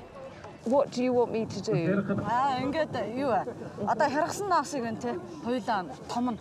За тэгэл байрж өгөөд надаас сууж жоохон ингэж жоохон сууж өгөөл. Тэгэл нөгөө тэгэхээр би ингээд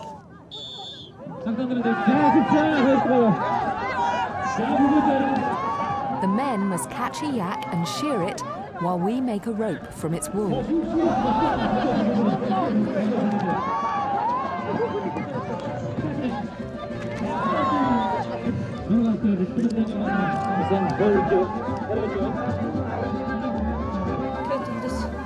Hold it tight, okay. We were a little bit slow. I'm sorry, I couldn't help more. It's hard on your hands. And now, like any good Mongolian spring day, it's starting to snow.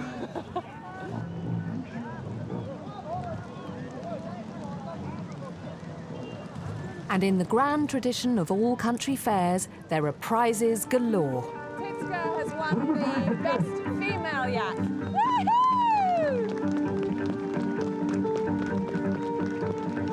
Chimid looks so delighted. Look how proud she looks. This whole festival is about restoring yak herding to this province and remembering how important these animals are to the nomadic families here. But most of all, I've just had a real sense of how nomadic families may live these very remote and often isolated lives, but it doesn't mean that there isn't a really strong sense of community and tradition and culture. And today has been all about that.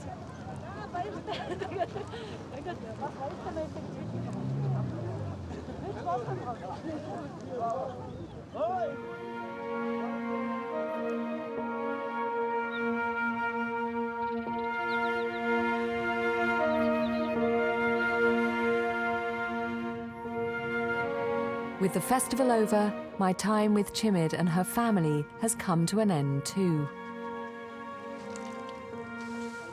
These look beautiful. What are they called? Boats. Boats. Boats. За хоол идээ. Хоол идээ.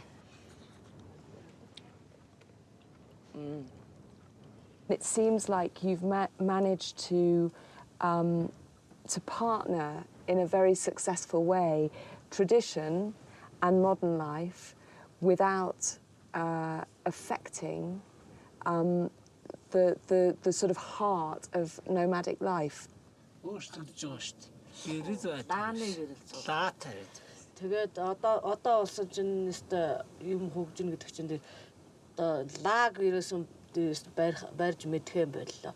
Гэрэлтэй, телевизтэй, утастай. Ер нь нэг төвийн улсууч гэл болж байна. Is it a good life? Сайхан. Бид нар ч одоо малаа хараал малаа хариулаад хөдөө явж авах чинь их сайхан шүү дээ. Жаргалтай, цэвэр агаартай. Өглөө нар гарахад босон орой нар жаргахад онтон өөрсдийн таавар янзын сайхан. Энэ амьдралдаа ястай сэтгэл хангалуун явдаг. It's just been the most fantastic privilege to be here, and I just wanted to say thank you. Баярлалаа. Бид нарт ч гэсэн үнэхээр сайхан байлаа.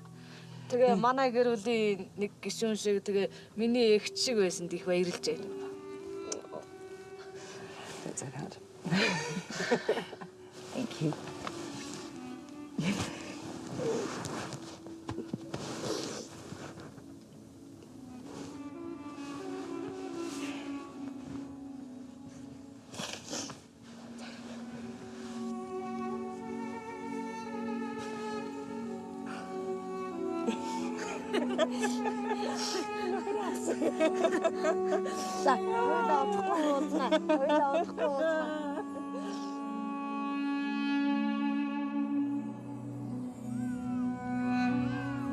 There's no doubt that nomads across the globe are under threat, and the odds are stacked against their extraordinary way of life. But here in Mongolia, at least, I'm cautiously optimistic. This is modern nomadism, with all its traditions, with all its cultures, absolutely intact. But these are people who are not shying away from the modern world at all. Chimid and her family have shown me that there's a place for nomads today, and I'm really hopeful that their descendants will be here in centuries to come. Thank you for everything. This is clearly not an easy choice of life, and I think that's what makes me admire them even more. They are nomads, and they're fantastically proud of that, and they seem almost as much part of this landscape as the mountains and the birds of prey and the wolves.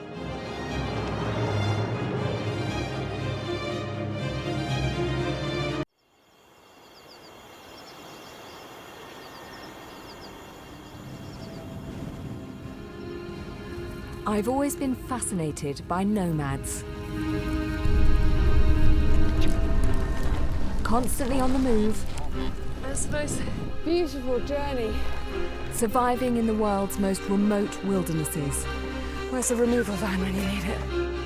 And living cheek by jowl with nature, it's always seemed a wildly romantic existence.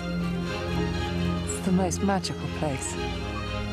But it's no easy life. It's the sort of cold that makes you feel physically sick. And in today's modern world, they're under increasing pressure.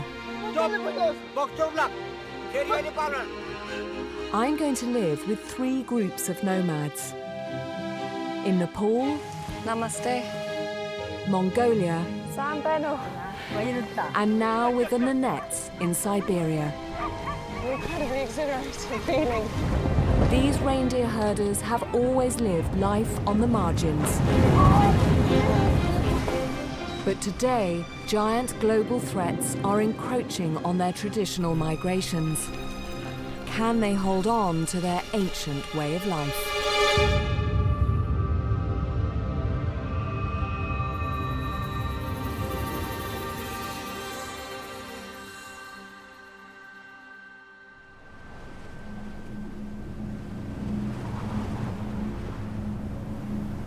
The Yamal Peninsula in northern Russia, a vast and frozen wasteland jutting deep into the Arctic Circle.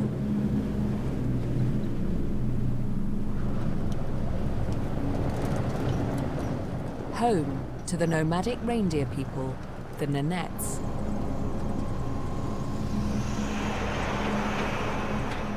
In their language, Yamal means end of the world, and if anywhere feels like that, it's this place. Minus 26 is the air temperature, but with the wind chill, it's minus 35.3.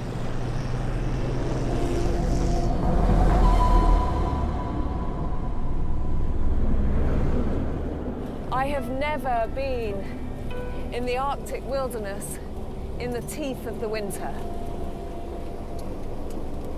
I feel inadequately prepared for life in a landscape like this and in temperatures like these.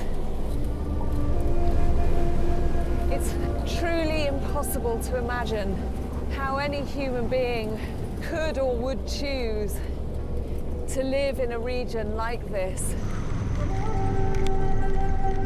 The Nenets have survived in these extremes for generations.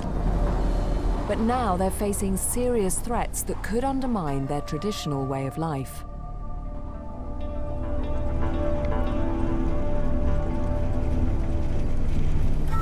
Like so many places in the world, this is an environment that's changing rapidly.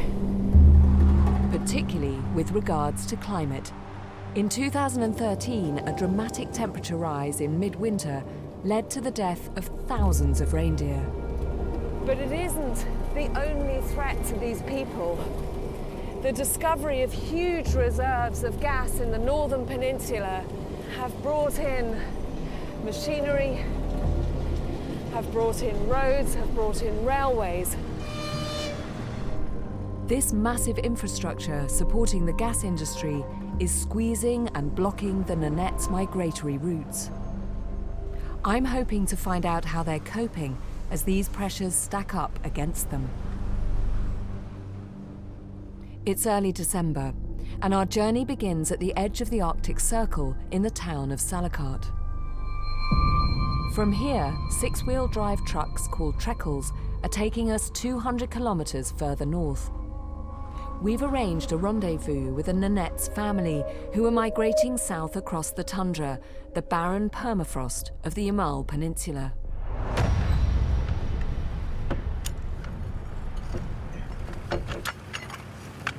We've been making our way painfully slowly along this very difficult road, and suddenly the truck in front of us, which is carrying all the fuel and a lot of our equipment, lost an entire tyre.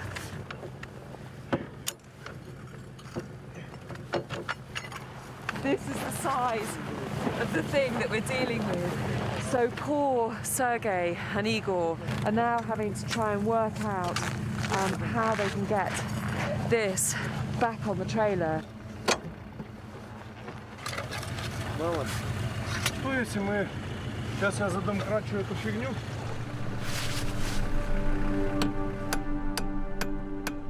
As night falls, the temperature drops to minus 40. Attempting a repair in these conditions is perilously difficult.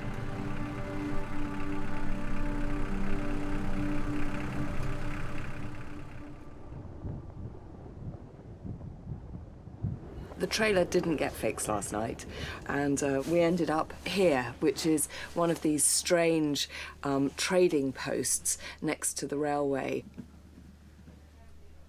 It was midnight, and everybody decided that if there was anywhere to stay, we would give up for the night. We did actually find a part which is miraculous, and Sergei and Igor are welding it onto the trailer. But we spent the night here in a shipping container, everybody crowded in together. Frankly, if we manage to get to the Nenets camp today, I think it'll be a miracle. This remote trading post serves as a depot for Gazprom, the Russian energy giant exploiting the gas fields here. And as one of the many reindeer slaughterhouses that are dotted across the peninsula. In recent years, many Nenets have been forced to leave their nomadic lives. Some of them have ended up working here. I heard there was very bad weather for reindeer last year, and that a lot of herders like yourself lost a lot of animals. Получился двойной лет. Там нас вообще там. А нам там нечего кушать. Ты хадыр чамиду, хадыр чамаду. Ты хадыр чамаду кам. Табирна ха, хабайка. Хабайка мязма унчамулер. Ты не меньдер. Mana? Как обычно. Мы елаем, мы не. Мята уган пярингу дау, мякан пясинга майдота.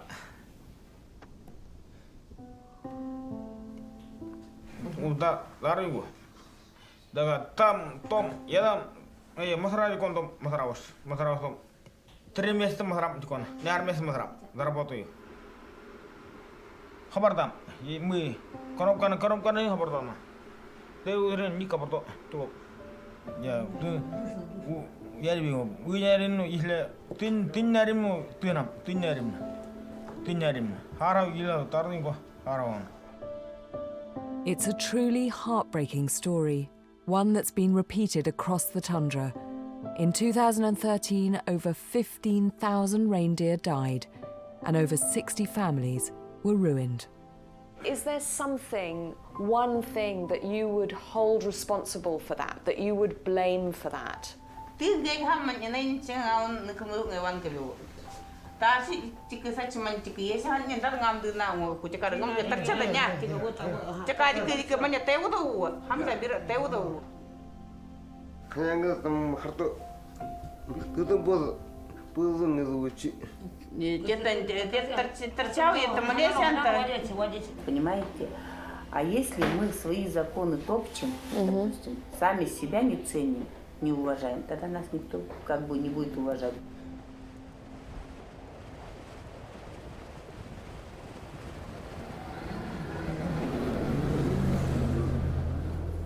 With the trailer repaired, there's over 100 kilometers to go.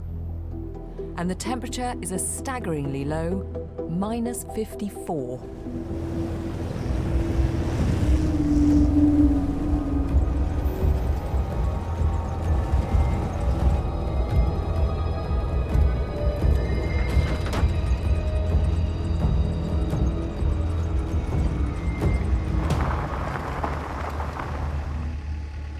Basically, we tried to leave the trading post and almost instantly the truck got a puncture. And as they were fixing that, the diesel started to freeze in both vehicles. So nothing is working. I think the real concern is that if we try and head off even further into the wilderness, we might be stranded in the middle of nowhere.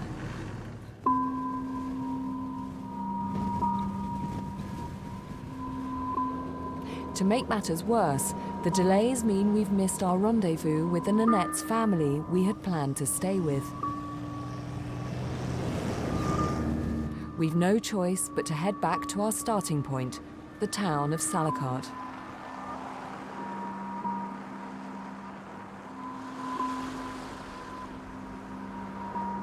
Being up there at that trading post gave me a real sense of, of another way of life. I just felt deeply saddened by the way that those people's lives had turned out. Those men were killing reindeer. Day in, day out, that was their job. And those were people whose whole lives had been about living with, living alongside, and looking after reindeer. That would destroy the most robust of human souls.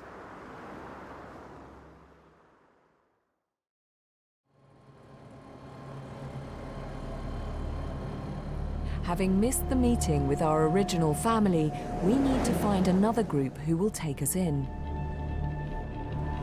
Our quest for a new reindeer herding family has begun in a different truckle, this one running on petrol, so hopefully it won't freeze up, despite the fact that it is absolutely bitter again outside, -35.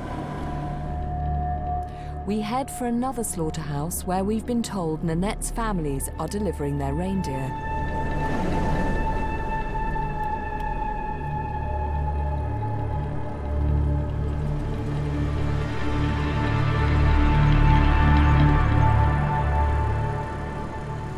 Is this the place?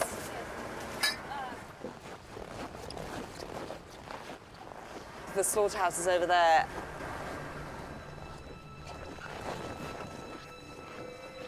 At this time of year, the Nenets come in from their camps in the surrounding tundra to sell some of their animals.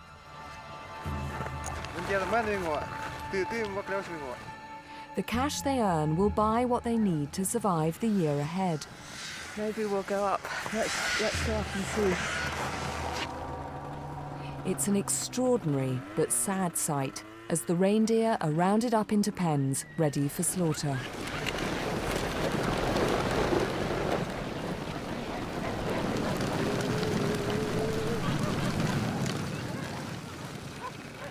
Every part of the animal is used. The meat is sold into a profitable global market, while the fur is made into clothing.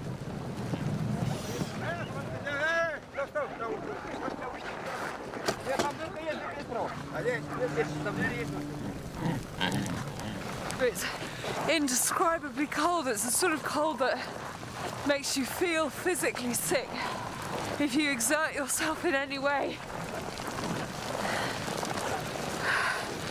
And it feels like I've jumped into this otherworldly scene of kind of life and death. It's hard to describe when your brain is frozen. It's so cold. I can feel my eyelashes freezing to my cheeks.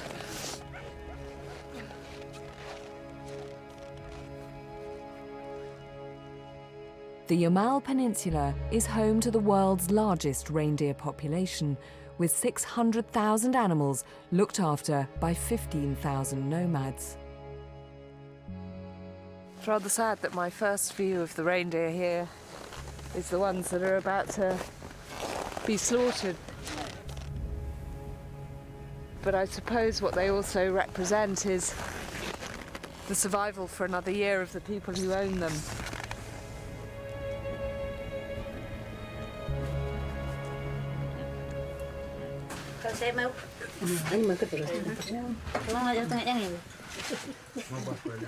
With the reindeer rounded up, their owners take a break inside a communal building. Good. Should we do that one as well? Ready? Oh, it's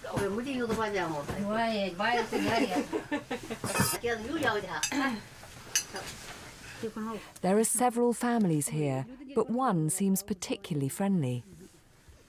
So Natasha, who lives with your family? And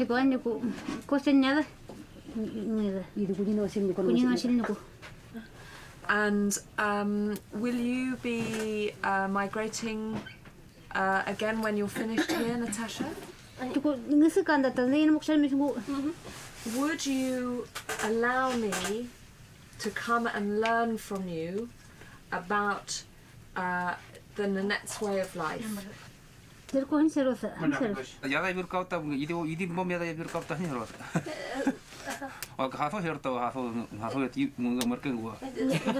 Women are in charge, always.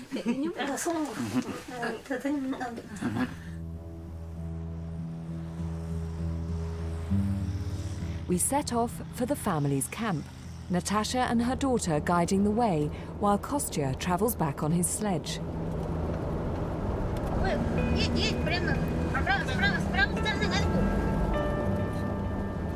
It's an hour's drive through the snow and across a frozen river.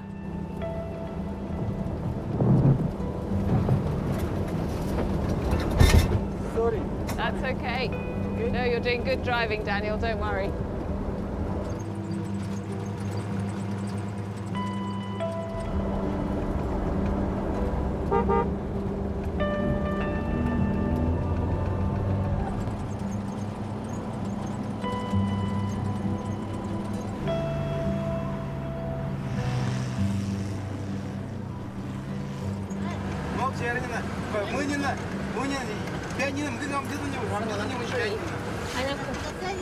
Ой.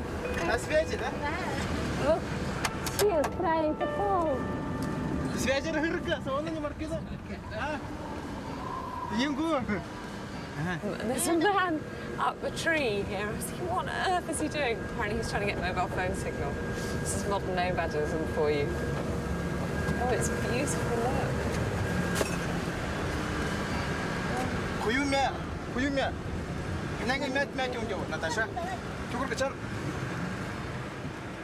Natasha and Kostya are nearing the end of their 500-kilometre seasonal migration. At the moment, they're moving every few days. They're travelling with two other families. Next door is Yegor, Kostya's brother, and in the third tent, or chum, is their friend Vitali.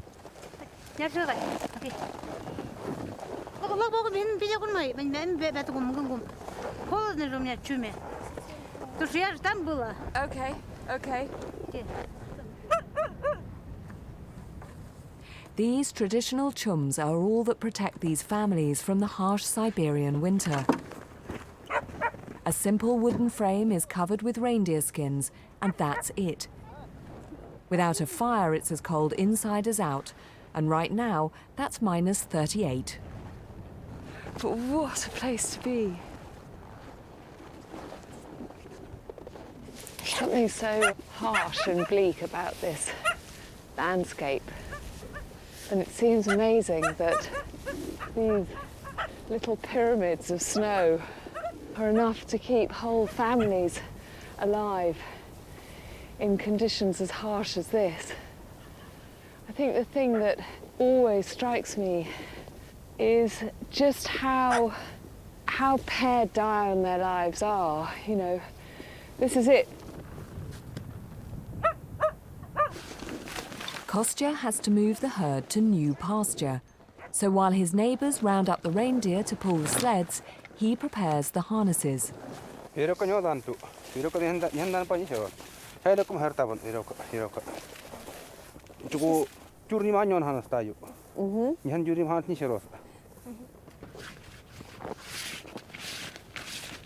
So is it the same rule for children?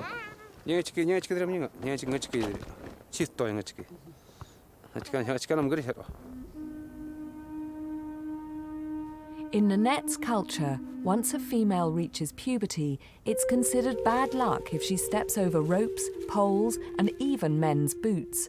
It's believed to bring misfortune to the family and their herd. So Kostya, when I see this, should I lift it up and put it over like this?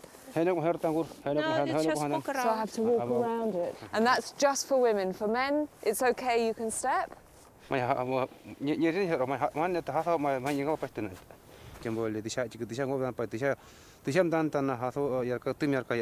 Okay. These ancient beliefs are part of the Nenets' animist faith.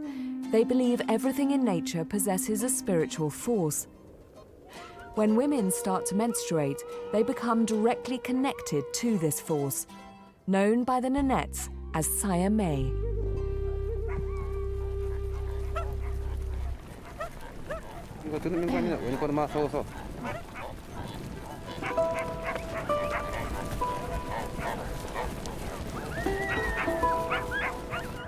Kostya and his neighbours share over 300 reindeer, and like their ancestors, they rely on them for food, warmth, and transport. The three families own individual animals, but they all share the workload.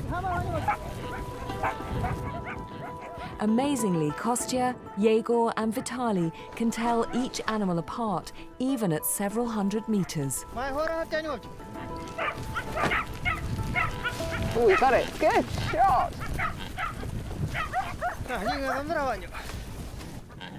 The Nenets' animals are semi-domesticated cousins of wild reindeer. The bulk of the herd is for trading, while some are used to pull sleds. A few are believed to be sacred and will not be killed until they're too old to walk. Can you all explain to me how important reindeer are to your life?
This is my first breakneck ride on a reindeer sledge. It's an incredibly exhilarating feeling. We're taking the herd out to new pasture for the night. It's a 4-kilometre ride.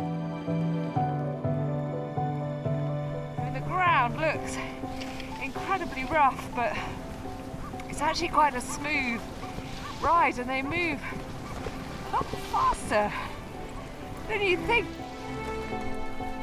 The men's days are ruled by caring for their reindeer, making sure they get enough food and protecting the herd from predators like foxes, eagles, wolverines and wolves.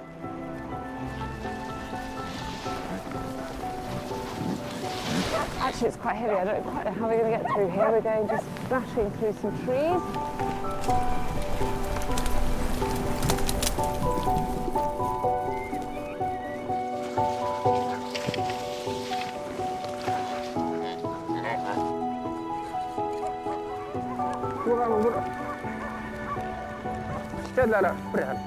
After half an hour, we arrive at a clearing. The reindeer scrape through the snow to reach the lichen below.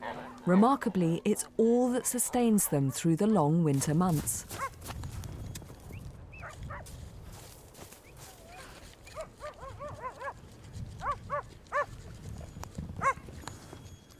The Nenets need to be constantly on the move, migrating up and down the peninsula to ensure that their herds have enough to eat. Just to be out here with these people, having had all the trials and tribulations we've had. And what was really, really lovely was just seeing how Kostya completely understood his reindeer, his dogs, the landscape. You know, I've only just met him. I think I've lost my heart. And this little puppy, you did well, didn't you, little tail? You can see he's clearly learning from the other dogs. And when the other dogs are all going, "Arr, arr," this one's going, "Arr, arr." See? Go on, do it again. "Arr, arr." Go on, little tail.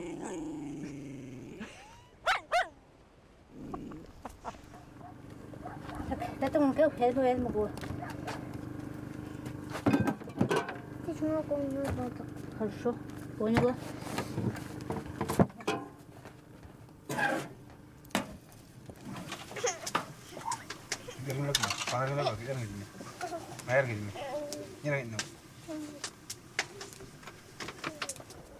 We all bed down in the chum together. The family on one side, the crew and I on the other.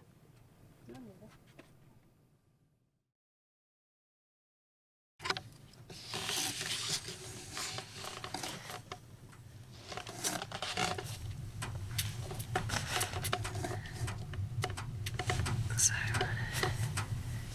I'm not quite sure what time it is in the morning. They've been amazingly hospitable, these two. They absolutely refused to let me and the crew sleep in a tent. They thought we'd die. So we spent the night here in the chum. And I think this is where we're going to be for the next week. Quite tired.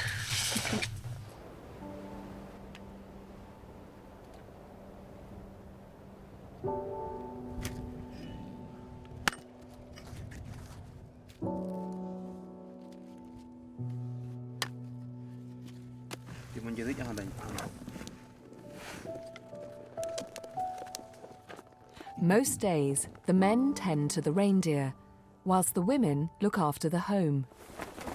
And these strict gender roles also extend to the dress code.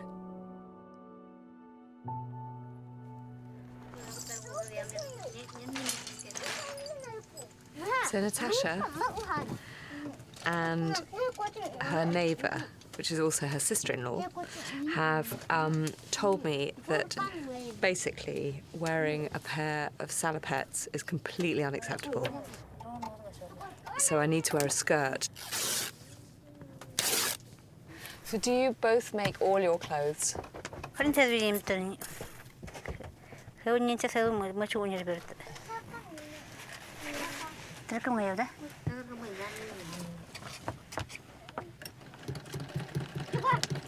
So Natasha, how did you meet Kostya?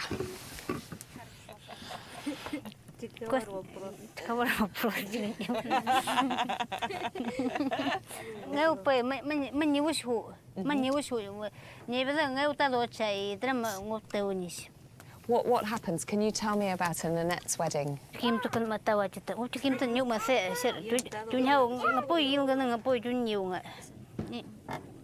Ni cakap ni ngok nga.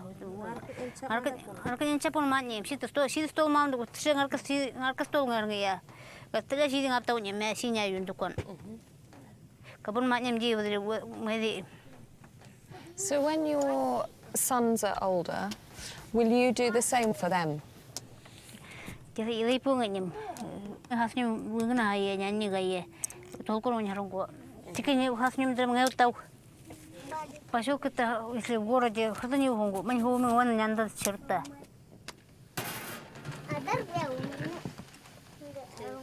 Okay, so I put it in like that. No, tu macam je.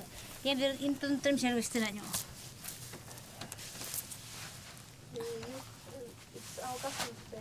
Yeah? What do you think? What? Come here.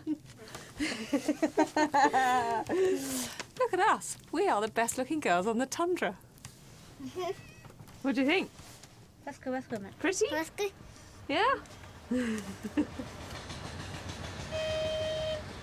Natasha and Kostya's camp is next to the Gazprom railway. This afternoon, the director of the 350-mile train track is coming to visit. The railway has blocked some of the Nenets' migration routes as the reindeer and sleds struggle to cross the track. The gas industry has also been accused of damaging feeding grounds. Alexandra Melanchuk and his family are here on a PR exercise to find out how this heavy industry is affecting the Nenets' lives. Yeah. So Galina, is this your first time up to this area? Первый раз. Я первый раз. Your first time? Первый First раз. time. And Alexander, you work up here? You're based up here, your work? Да, я здесь живу и здесь работаю. Здесь нормально. Обеспечиваем доставку грузов на Баванинковское месторождение. Да, перевозками занимаемся. When the Soviet state collapsed in the 1990s, multinational corporations flooded in to explore the tundra for its huge gas reserves. In 2011, Gazprom, the Russian energy giant, began to exploit them. At $41 billion, it's the fourth most expensive energy project in the world and a vital and strategic part of the Russian economy. How did you meet Kostya and Natasha? В прошлом году Константин как раз весной был рядышком здесь. Мне интересно их быт, как они живут, соответственно, да. Ну и интересно, значит, насколько они привязаны к дороге. To compensate the Nenets for blocking some of their migration routes, the railway has made concessions. И, соответственно, мы должны строить специальные переходы плавные, чтобы могли на оленей упряжках спокойно переезжать. Ну, я вам скажу, что насколько полезно. Was any compensation given to the nomadic people in this area? Ну, в любом случае, любая индустриализация, она приносит какой-то определенный урон наносит. Соответственно, конечно, оплачивают им за вот эти земли, за которые мы. The gas industry pays each Nenets adult £20 a month and funds development across the tundra. Арендуем, да. За счет этого развивается их социальника, значит, строятся поселки, обустраиваются. Do you think that this is good progress for the people of the tundra? Всегда придет то время, когда они сами решат, когда им где жить. Почему бы и нет? Цивилизацию найдет. It was a very interesting little visit. I thought the most telling thing about him was how extraordinarily well media trained he was. There was a man who was never, ever, ever going to answer a question straight. There are, no doubt, some benefits for the Nenets. The tax revenues raised by the local government from the gas industry are helping to finance schools and medical facilities in the Yamal district. What scares me is that these are big powerful industries, and I suspect pretty unstoppable. Is this a way of them seemingly to be doing the local people here a favour, when actually what they're doing is gently eradicating their culture?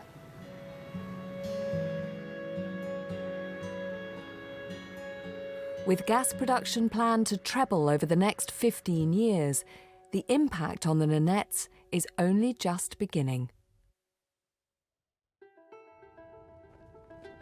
It's very early in the morning and the family are on the move.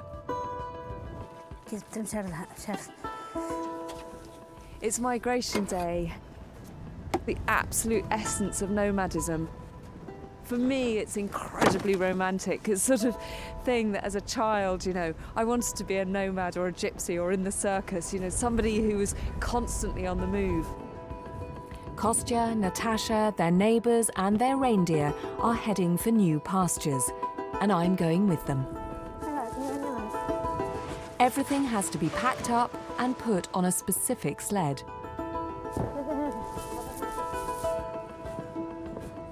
Literally 5 minutes ago, everyone was sitting around, very relaxed, having tea, and then suddenly, the whole thing is dismantled in what seems like moments.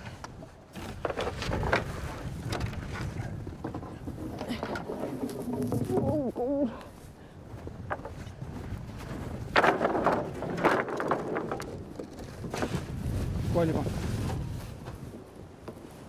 It's like trying to manoeuvre giant chopsticks.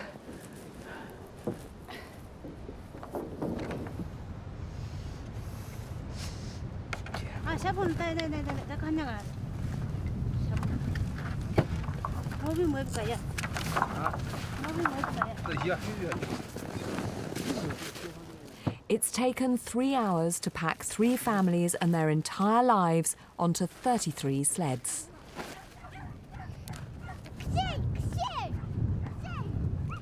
The migration is a colourful affair. The sleds are decorated with bells and red leather tassels, and the reindeer wear special harnesses. It's a very beautiful thing. What's it made out of?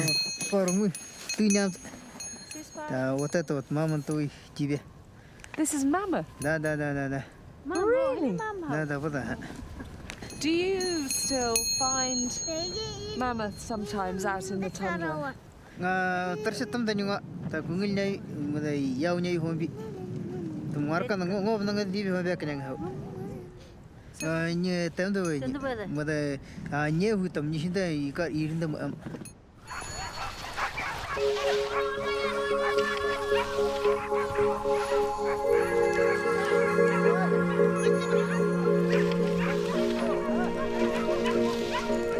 With everything finally packed, we're off.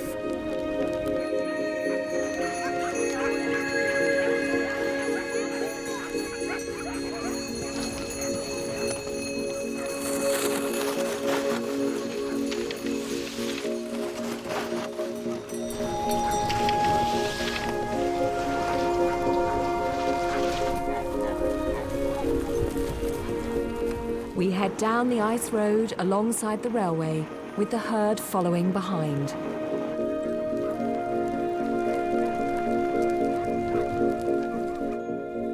Kostya and Natasha have travelled nearly 500 kilometres south since September, and now are only a few weeks away from their winter grazing grounds.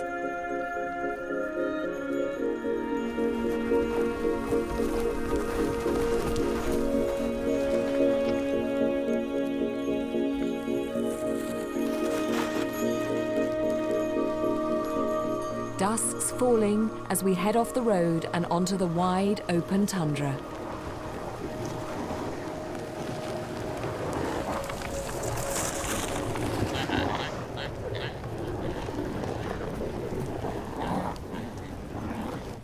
After 6 kilometres, we arrive at the new camp, just as the wind picks up.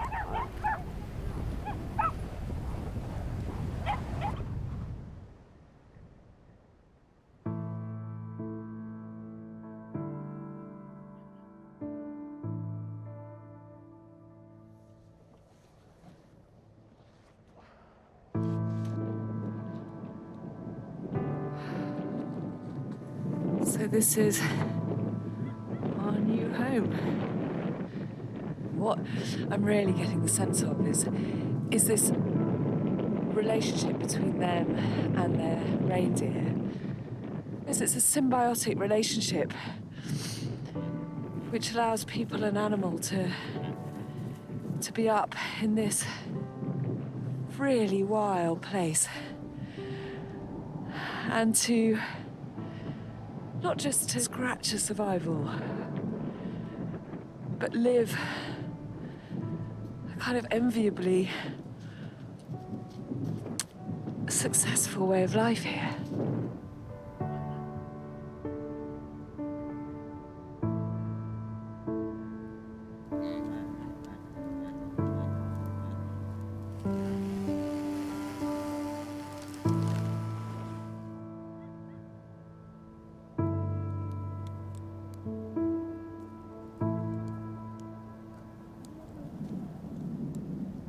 It's quite funny, I just caught Natasha having a little moment with some of her reindeer. She's a complete softie, and she comes out here with bits of bread and feeds some of her favourites. Including you, doesn't she? I haven't got any bread. You're a reindeer, you're supposed to eat lichen. The reindeer are meticulously cared for because the Nenets simply can't live without them.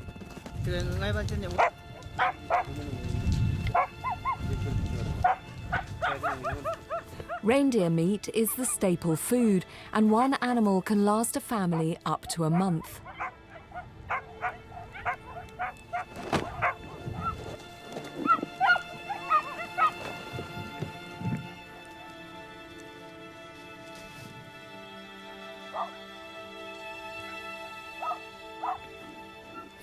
So, Kostya is killing a reindeer now. And he stuns the animal first with the axe on the top of the head.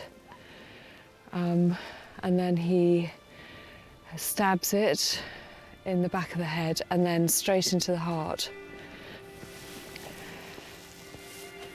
And the animal's dead already. This is a non-breeding male that's been kept specifically for meat. Nothing will be wasted.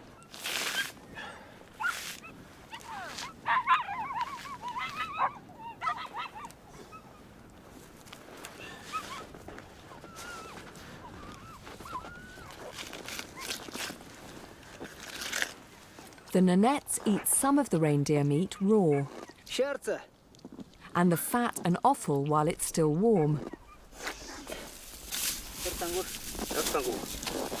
It's a delicacy to drink the blood, which is salted to stop it congealing. Very small, Kostya. But the biggest treat is the warm, raw liver. So I take all of it, like this, and can I have half of it? Можете не полностью сувать всё.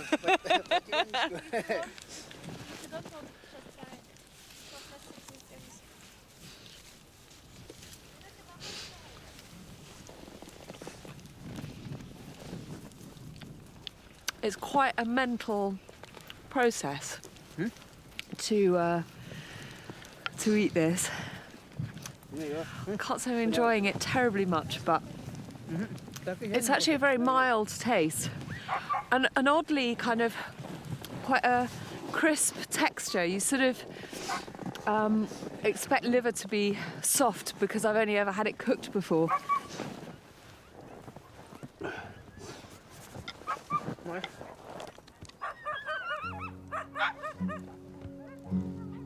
The families gather round the reindeer carcass to eat their fill, but they've asked us not to film any close-ups. In the past, the Nenets have been portrayed badly in Russian and foreign media, sometimes being called savages and even vampires for eating raw meat. But why wouldn't you eat the meat while it's fresh and warm? In this cold, it'll be frozen solid in minutes.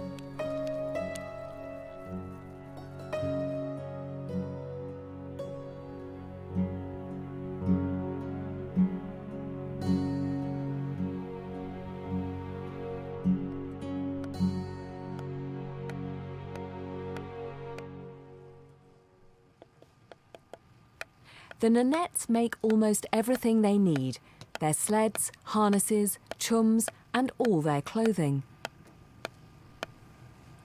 Whilst Kostya works on some antlers that he can sell, Natasha's making sewing thread from dried reindeer sinew.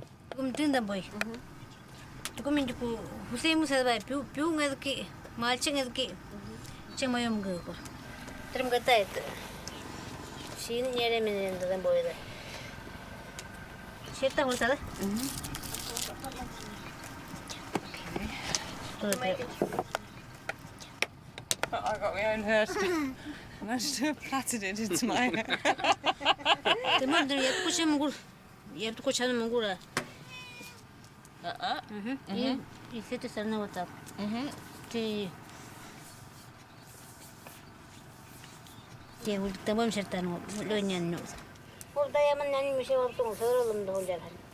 Don't tempt me.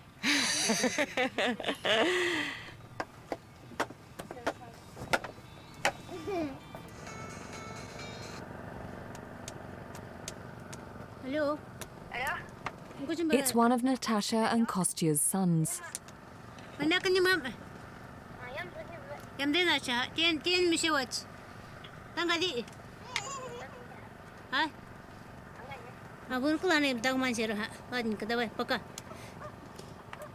Their 3 sons are away at school. It's the legacy of the old Soviet system which provided education for all Nenets. Most children have to board as their parents are constantly on the move. Is it hard to send your children away to school? And do they then come back and spend the holidays here with you? And Papanea, how old will she be when she goes to school?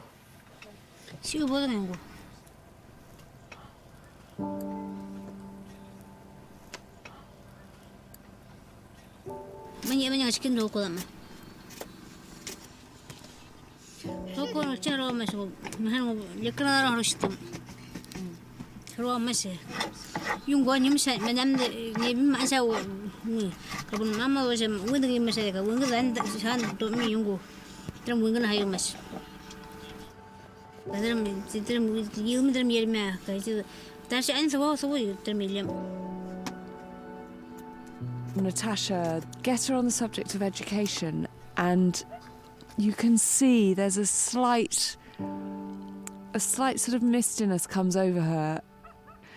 She would love, I think, to have gone to university.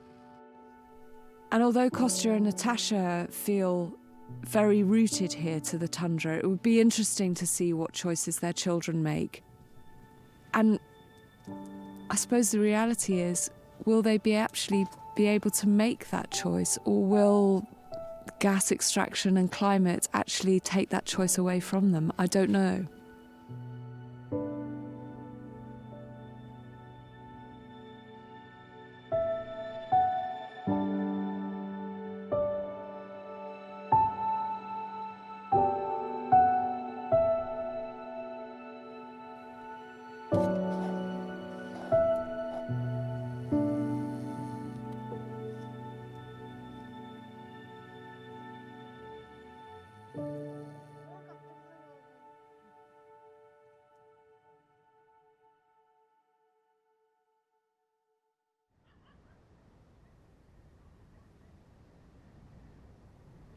It's my last morning living alongside Natasha, Kostya, and their family. Thank you so much for all your help. Thank you for lending me your beautiful coat. I've become genuinely fond of the whole family. So leaving them is going to be hard. Okay, Papanay. Gotcha. Gotcha. This is a life that is incredibly difficult, not just because it's so cold, you know, we're north of the Arctic Circle. This is a life on the edge. Natasha.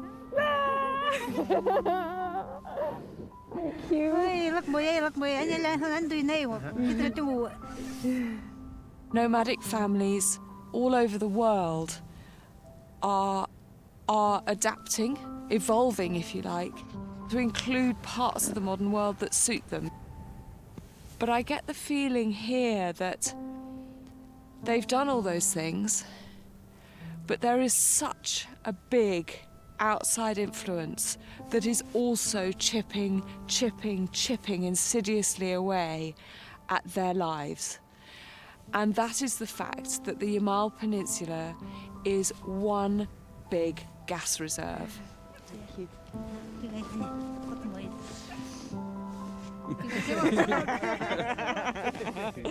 Thanks, Kostya. Спасибо. Frankly, a few nomadic people are not going to be able to stop that level of development. And I really hope I'm wrong, but I'm just not sure, and that makes me feel genuinely sad.